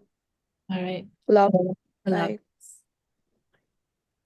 Thank you, guys. It was really fun. I know we initially planned this for an hour, but I knew there was no way we were gonna wrap it up in an hour. But thank you guys for giving the time. I know it's really tough. I mean, it's my day off. I have a very golden weekend this time. I had 4 days off because of Thanksgiving, so I don't mind at all. It is very rare. Do not go. Does not happen a lot, but just because of Thanksgiving, I had 4 days off. So I was on my Y week. So it was really nice meeting you all, especially you too, Khadija. It was really nice. Meet you guys too. All right. Thank you guys so Well, much. offers. Love is. If anybody has any questions because I know it was a recorded session, if you have any other questions, I'm happy to answer them off record, basically.